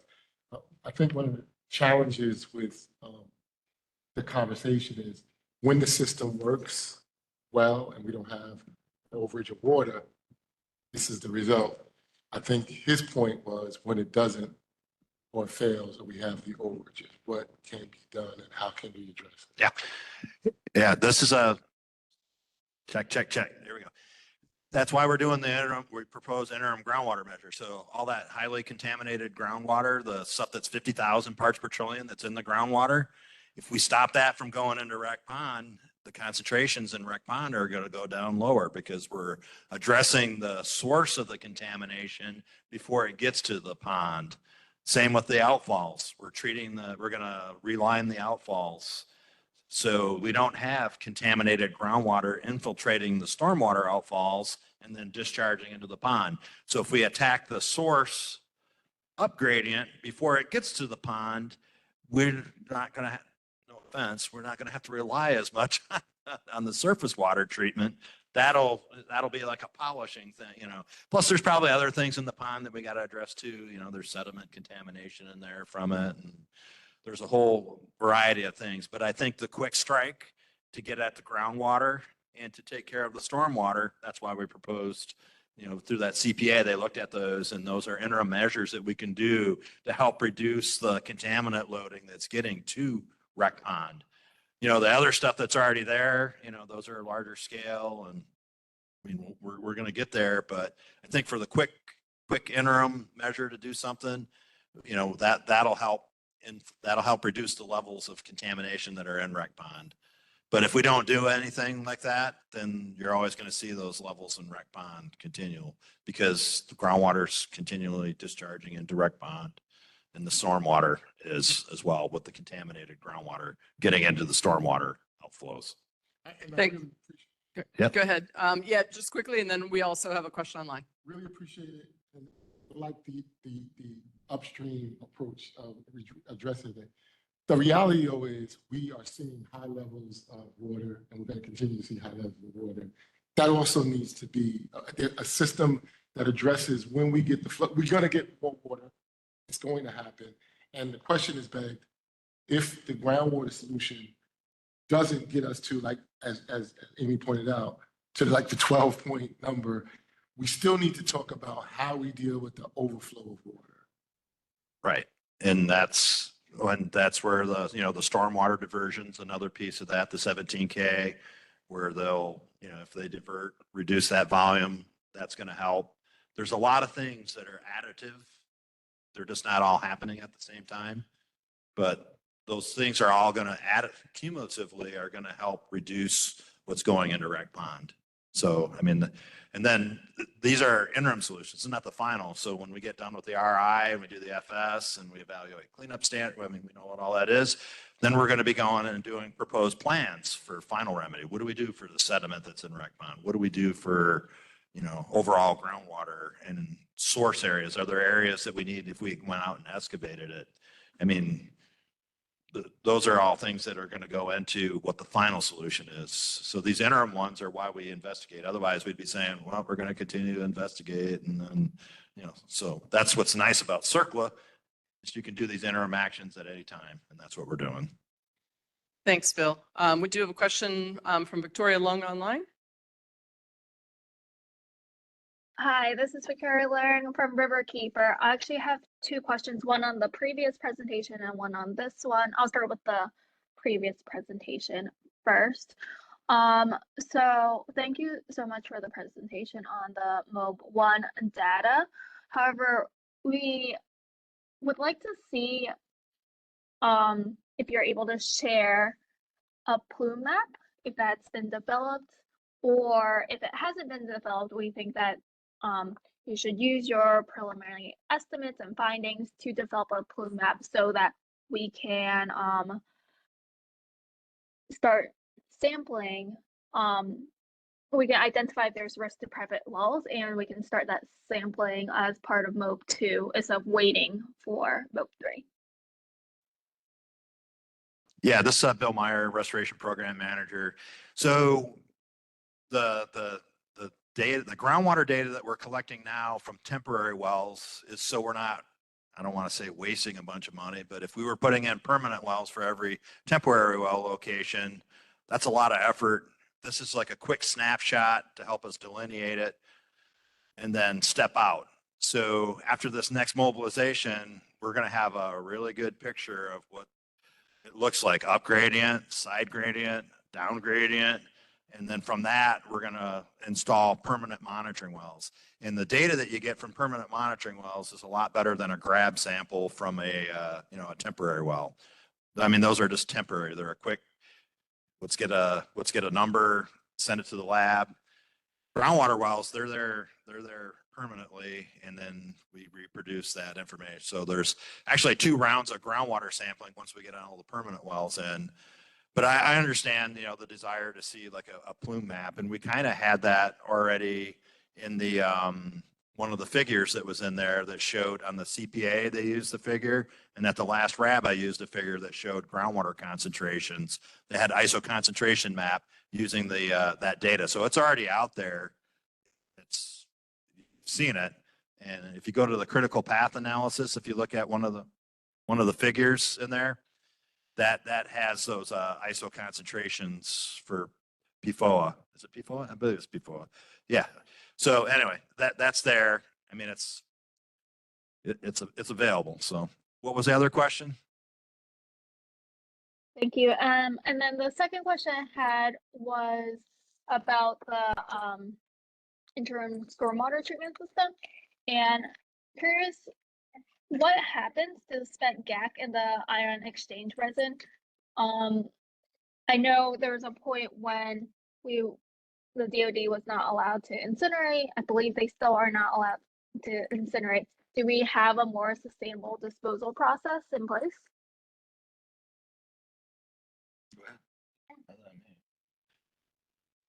Yeah, this is Doug.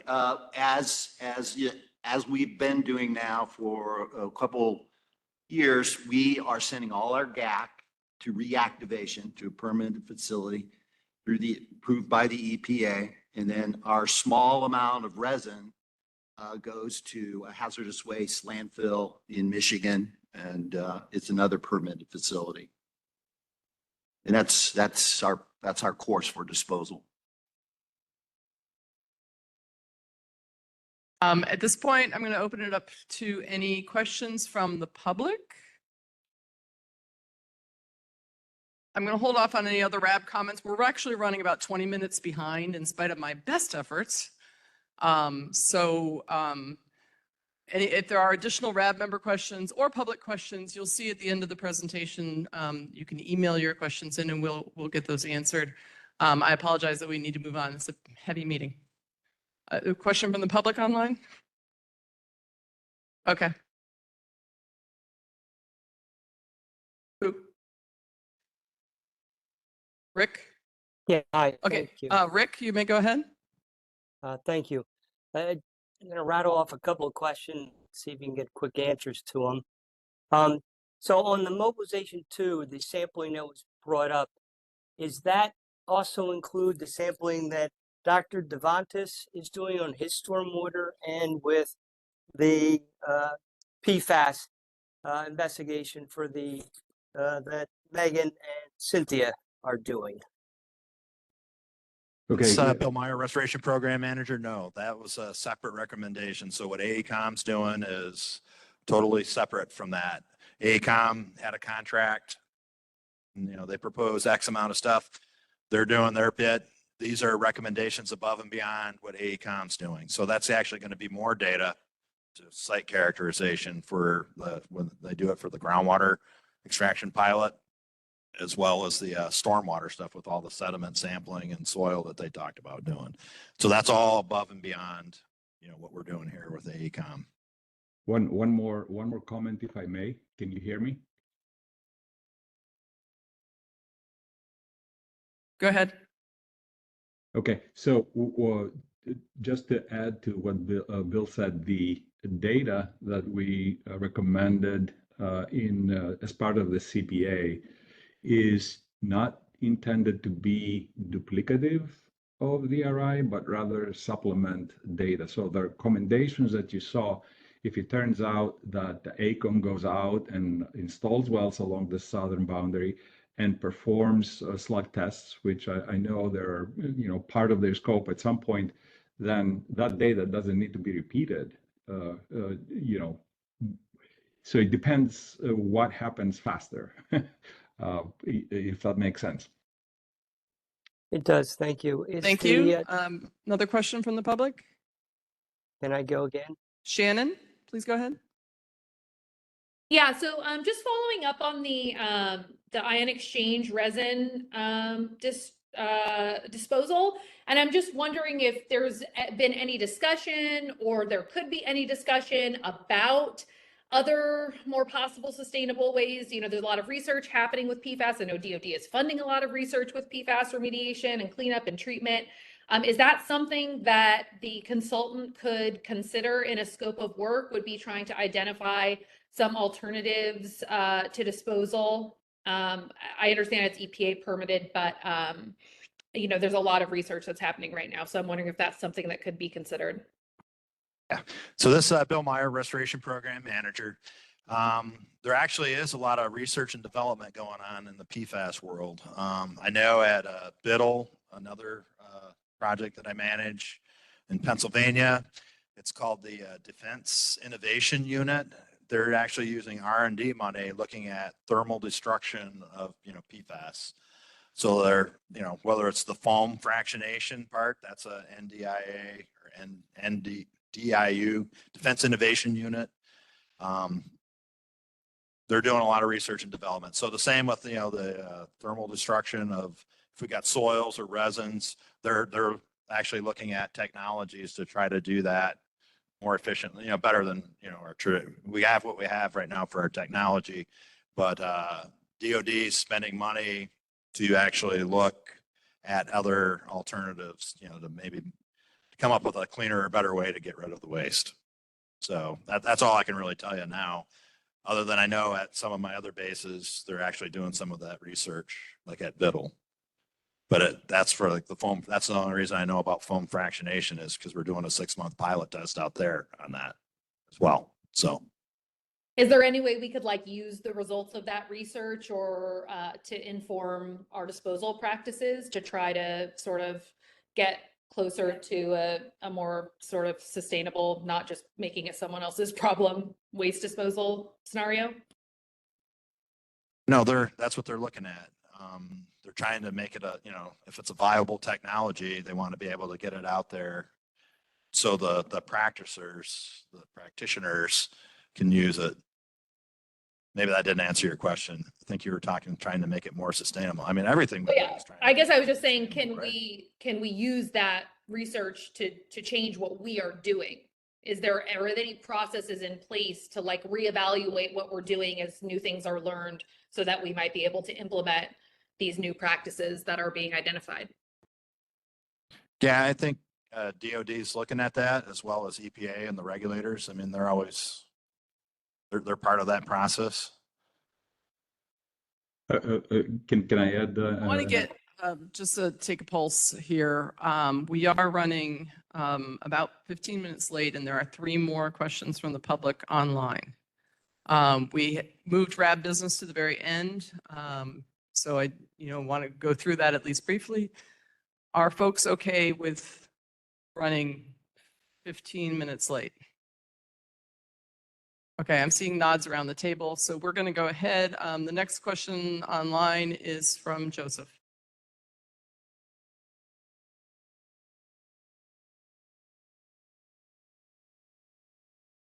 Hello? Hello? Yes, we. Can you hear me?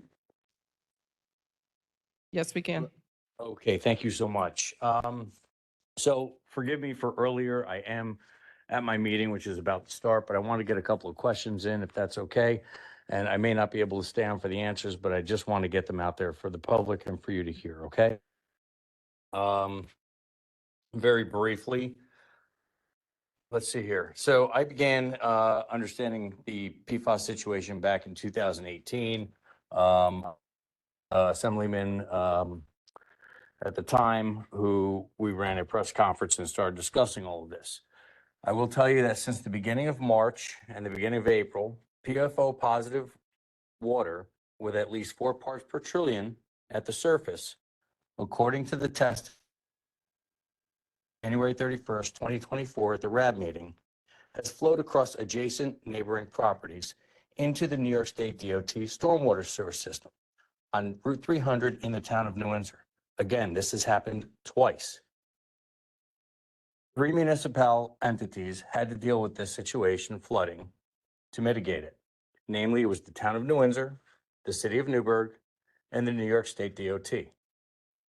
Numerous adjacent property owners also had to deal with the prior tested contaminated water flowing onto their properties. Unfortunately, Mother Nature does not wait for engineering action. She does what she wants when she wants. It is our understanding that the city of Newburgh wrote a letter to DEC asking them not to remove the filters. I attended the meeting in January where Mr. Justin Starr from DEC stated that they were not intended there to be in perpetuity. I am requesting that they stay there until the remediation effort and cleanup is completed. At this time, I'm requesting that DOT reestablish the PFO filter station on Route 300 STAT to maintain the water at a safe level so as not to allow the flow of contaminated water onto adjacent properties until this body, the RAB body, and whoever else is involved can figure out how to remediate. Secondly. Okay, thank you very much. So I heard a statement. I did not hear a question, and that's fine. Your statement has been entered into the record. Yes, DOT so it's is also being not proposed. here at this Hello? meeting, but we'll Hello? make sure that that's in the record and I'm passed sorry. on. At the The meeting? next question is from Tasman.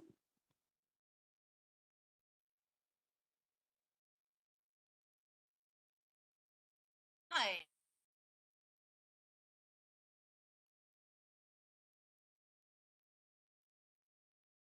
Unmuting again, Tasman. Hi, can you hear me? Yes, we can. Okay, my name is Tam Zin, not Tasmin. I have been attending these meetings, like Mr. Menuda, for many, many years. So just a correction on that. May I also remind you that Mr. Menuda is an Orange County legislator, so I don't know if you want more of his statement entered into the record or not. I do have a question further to that, however. Go ahead, please. Okay, my question was regarding presentation 1, but it also has to do with our sampling results. Thinking about those trenches and thinking about overflows and historic precipitation, obviously as the climate crisis speeds up. Have we created any safety measures so that those trenches do not overflow into the lagoon or other areas within New Windsor, town of Newburgh, city of Newburgh? Yeah, this is Bill Meyer, Restoration Program Manager. I mean, what those trenches are proposed right now. Just an idea that we're going to try to implement. So in the event, you know, so the concern is, are the lagoons going to overflow? If the trenches are that close to the lagoons, No, if the sorry. lagoons fill up and overflow, are they going to go into the trenches? Is that the question? Yeah, I That- mean, I was thinking more the other way around. That would be another scenario. I was thinking about the trench capacity itself. You know, we've had these issues with overflows before. We do have this, you know, unpredictable precipitation in the Hudson Valley, which is obviously exacerbated by a lot of things this year. So I'm wondering if there are safety measures in place regarding trenches overflowing, or yes, or the lagoon overflowing into the trenches. If you look at the cross section that Nobilis had presented on there, there was a clay cap that went over the top of the permeable material that went into the trench. So if you look at the trench design, there was it was filled, you know, with a impervious, like gravel and that, but the top 4 feet was like a clay cap that they were going to put on it to prevent surface water and stuff from infiltrating into the trench. So I mean, we haven't even done the trenches or anything, but that consideration is part of, you know, to prevent that from happening. So they've thought about it. Everything okay? It's just a matter of, so when we actually get it funded and do the construction on it, and that, when they do the design for it, they'll take that into No, you consideration. cannot. You cannot skip Pathways Day. It's important. And Megan, you're unmuted. Thank you very much for that response. So there's basically no way that any sort of precipitation or surface water can enter those trenches. And there's no way that those trenches can overflow on their own, correct? Because they're intercepting groundwater at depth. Okay. So groundwater out there is about 8 feet, 10 feet below the ground surface. So the intent was, and it's in a silty clay material. I mean, obviously there's some sand stringers and this, that, and the other. It's not a uniform silty clay to depth down to bedrock, but for the most part, it would, groundwater would flow into it. That's why he estimated a capacity of maybe 40 gallons per minute total for that 900-foot trench. And we don't have the hydraulic conductivity data. That's why they talked about when AECOM puts in the monitoring wells, or if we don't have the slug testing from that. I mean, we're going to get some hydraulic conductivity data to support that. So, and, you know, part of the pilot test is to test that out, you know. So we're going to be collecting water, and we're going to be putting monitoring wells in to monitor what's coming in to the trenches, as well as, you know, the actual treatment train that's part of the trenches. So the groundwater is not going to overflow out of the trench in that type of geologic material. Copy that. Thank you for your response. And the estimated start time, if all goes well with funding, et cetera, would be sometime next year in 2025, correct? Yes, yep. If all the stars align and I do my job and get the money programmed and get it prioritized, that's what we're shooting for. Thanks for giving me the Because time. I can't do it. And right now I'm waiting to get that's the next step of this, is to get a rough order of magnitude cost estimate so I can actually program it. And then I got to go and do the contracting once I get the funding to do that. So that all takes time, unfortunately, but I'm really good at it. So I'll hit my mark. I'm glad There's, one of us is. Thanks for the I time. think Rick has his hand raised. We're going to take one more question from the public and then we're going to move on. Rick, go ahead. Yes, thank you. The question on the interim groundwater that you're talking about, can you do the slip pipe and fix those well before doing the trench and everything else? By doing that, you're going to reduce significant flow continuing to go into Rec Pond. Is that a feasibility to split those two?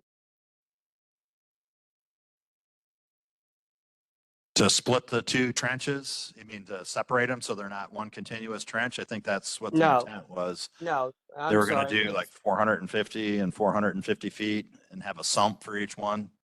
No, the question is lining the stormwater pipes to stop infiltration to reduce the flow We're when repairing pond it. We're first. putting Yes. if you looked at the CIPP that they described, they're putting a cloth membrane inside of it and then they put a resin on it to seal it to make it solid. So they're fixing the pipe with inside the pipe. I Does that make understand that. The sense? So question, it's like putting a yes. straw, a bigger straw inside of the pipe and sealing it from the inside. So because it's hard to get to access to the fractures that have already occurred on the outside of it. You'd have to dig them all up. This way we do it in line. Does that make sense? Yes, but the question is, can you do that first before and more quickly than If I doing can. the trench part? I mean, there are two interactions that are going to go on and they should go in parallel path. If I've got the funding, the intent would be to execute them at the same time. Not one, I'm a parallel path kind of guy hitting those things. I don't like doing things in a linear fashion. So, But they are separate. One is an easier fix to repair the pipes themselves than to go through the engineering and approval to install the whole groundwater trench and interceptor system. yeah. So yeah, like I said, if one gets done quicker, I mean, I'm going to start them at the same time. That's what I'm saying. And if one's gotten done quicker, then it'll be done quicker than the other. So I'm not going to start one earlier or later. They're going to, if I get the funding, then I'm going to start them at the same time.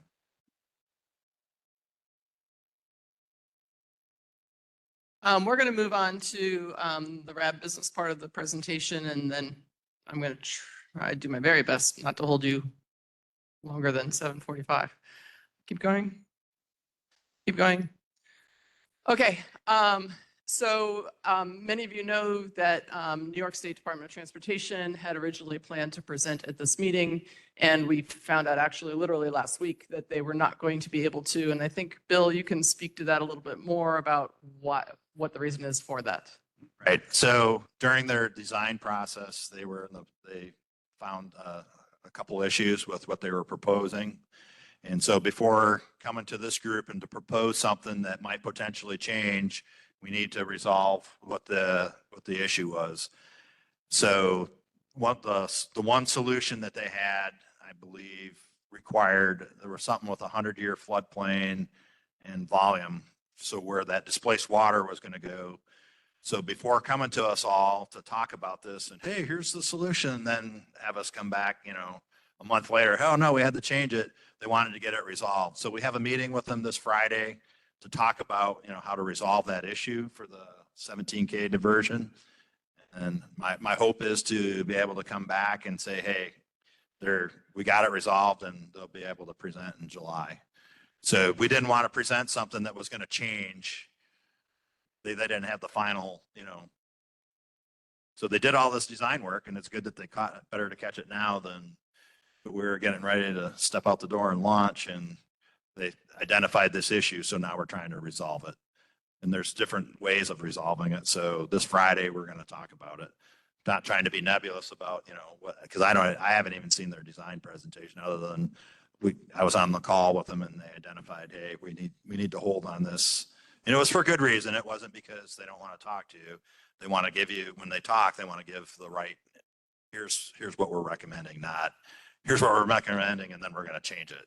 So that was the reason. Good. Thanks, Bill. So the next bullet has to do with the industrial wastewater lagoon. Colonel Thomas, I think that's you. Right. Right. So what are we presenting about the industrial wastewater lagoon? We're talking about our raw water discharge with. There was a message that went out between meetings having to do with the rain and overflow. Yeah, during the historic rainfalls this season, we we experienced far more water coming into our industrial wastewater lagoons than we were accustomed to. Typically, when we dewater in the fall, as we did this past November, we do not have to dewater again until the following spring about this time. We actually dewatered twice this winter. And the second time, the water level got so high that we were at risk of the wind lapping the water over the sides of the industrial wastewater lagoon. And so to avoid that calamity from happening, we reached out to the town of New Windsor and got an interim authority to discharge raw water at a 10 gallons per minute, which is like a garden hose, maybe a little bit more than a garden hose, just to bring that top level down so that we didn't turn our industrial water into surface waters. And so that went into the sanitary system and was processed by the town of New Windsor sanitary. All told, we discharged about 60,000 gallons, which is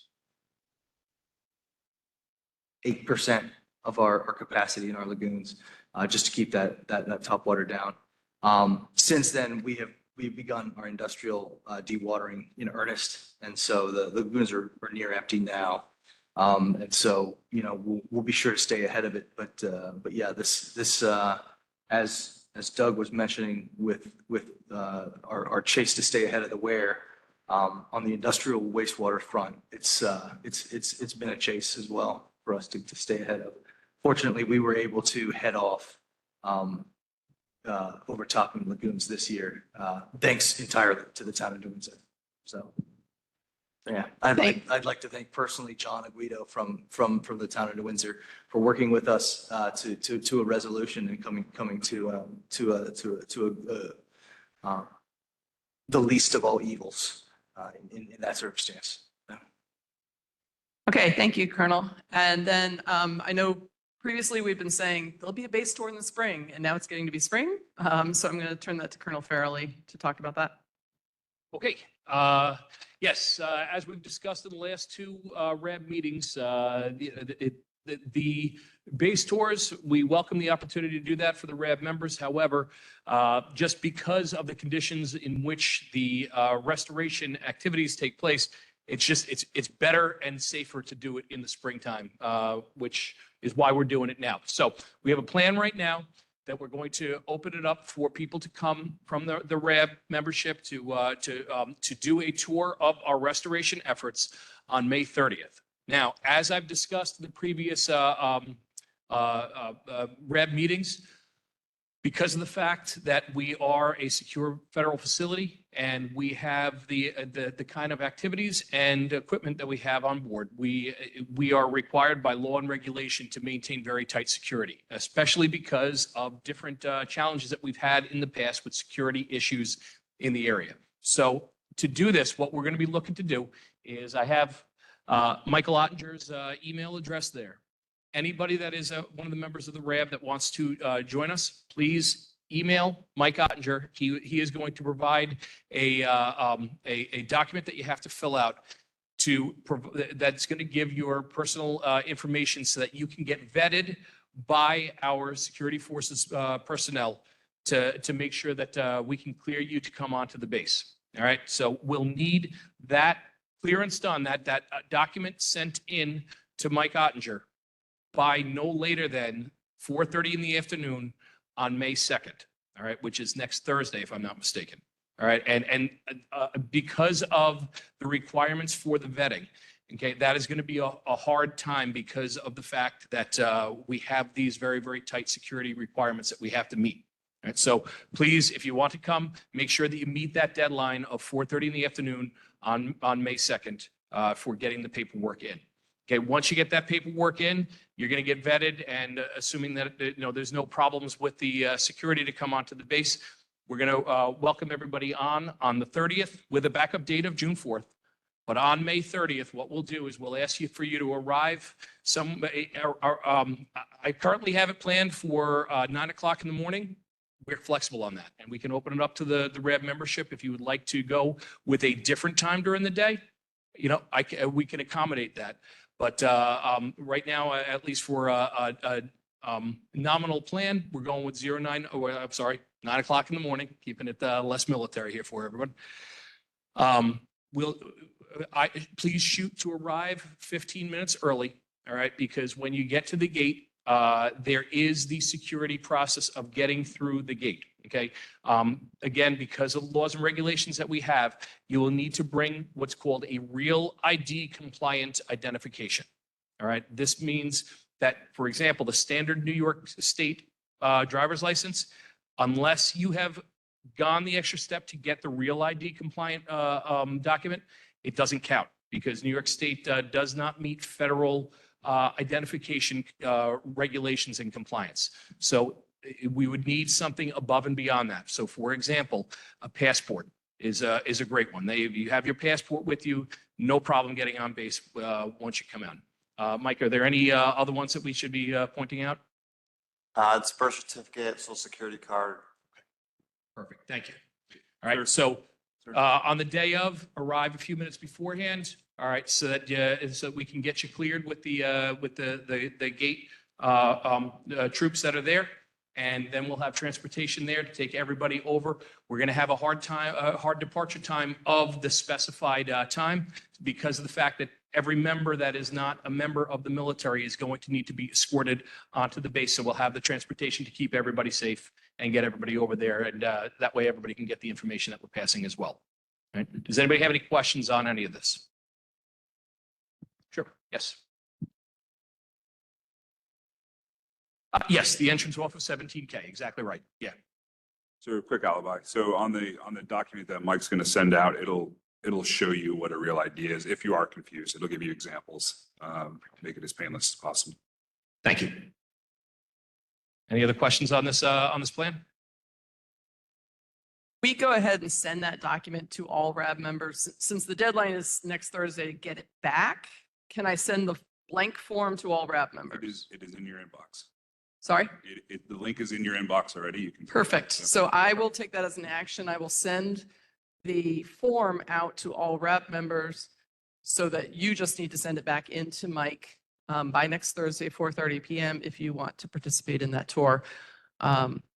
Okay, and the other question I heard in there is Colonel Farrelly said he currently has it scheduled for 9 a.m.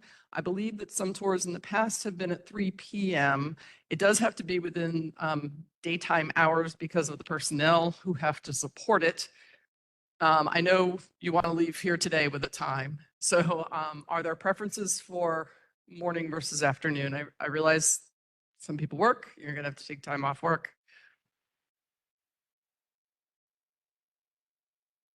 Everyone's looking at me blankly. So is it 9 o'clock okay?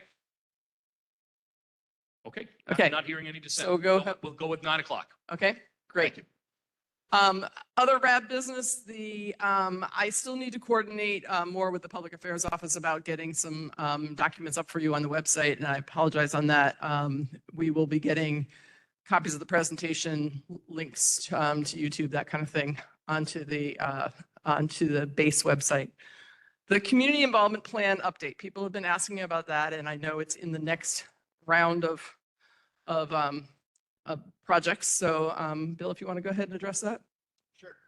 Bill Meyer, Restoration Program Manager. So the community involvement plan, we're actually doing, it's like a nationwide request for proposals that we're putting out. It's multiple bases. Stewart's one of them. And also the RAB facilitation is also part of that. I did take the input that was given about doing the radio advertisement, and that's also part of it. So thank you for your input, and I made sure that that was in there. So it's going to be awarded no later than 30 September. That's the end of the fiscal year, hopefully earlier. And once they award that contract, then whoever wins it will be facilitating the October meeting. So that's kind of where we're at with that. And it'll be similar to the previous one. You know, it's basically we're going to update one. So Jacobs had done the original one. So this next one will be an update of it. So if there's things, you know, start thinking about, you know, what you think, what worked, didn't work on it, you know, you'll be able to provide that input because they'll do the same outreach to folks. There'll be interviews, they'll come and talk to the RAB. I'm sure they'll give an update to the RAB on the community involvement plan and how we're going to go about it. I just did this at Biddle in Pennsylvania outside of Horsham. Same thing, the contractor came and said, here's what we're doing and here's how we're doing some of the surveys and you name it. So, and that's the RAB's opportunity to provide input when we reach out to that, because they're also going to be reaching out to community members in that. So if you got ideas on better ways to reach the broader community, and by all means, that now's the time to do that when they award the contract. So. Go ahead, Chuck. October meeting? Yeah, in October. Yeah, the October meeting will have potentially a new facilitator. Sure, it'll have a facilitator. That's on the plan. Now, if it's awarded September 30th, that could be challenging. But it's out, the RFP's out. So if it takes a month for them to do a proposal, that takes us to May, end of May. We'll evaluate them, and I'm guessing if everything works right, it'll be awarded in July. I don't know if I'll still be here or not, but that all those decisions are above my pay grade within Jacobs. But no matter who gets the ongoing contract, I'll have all of my materials ready to hand over. And so that concludes the RAB updates, other than just a reminder that if you have messages, send them both to the public affairs mailbox as well as to me.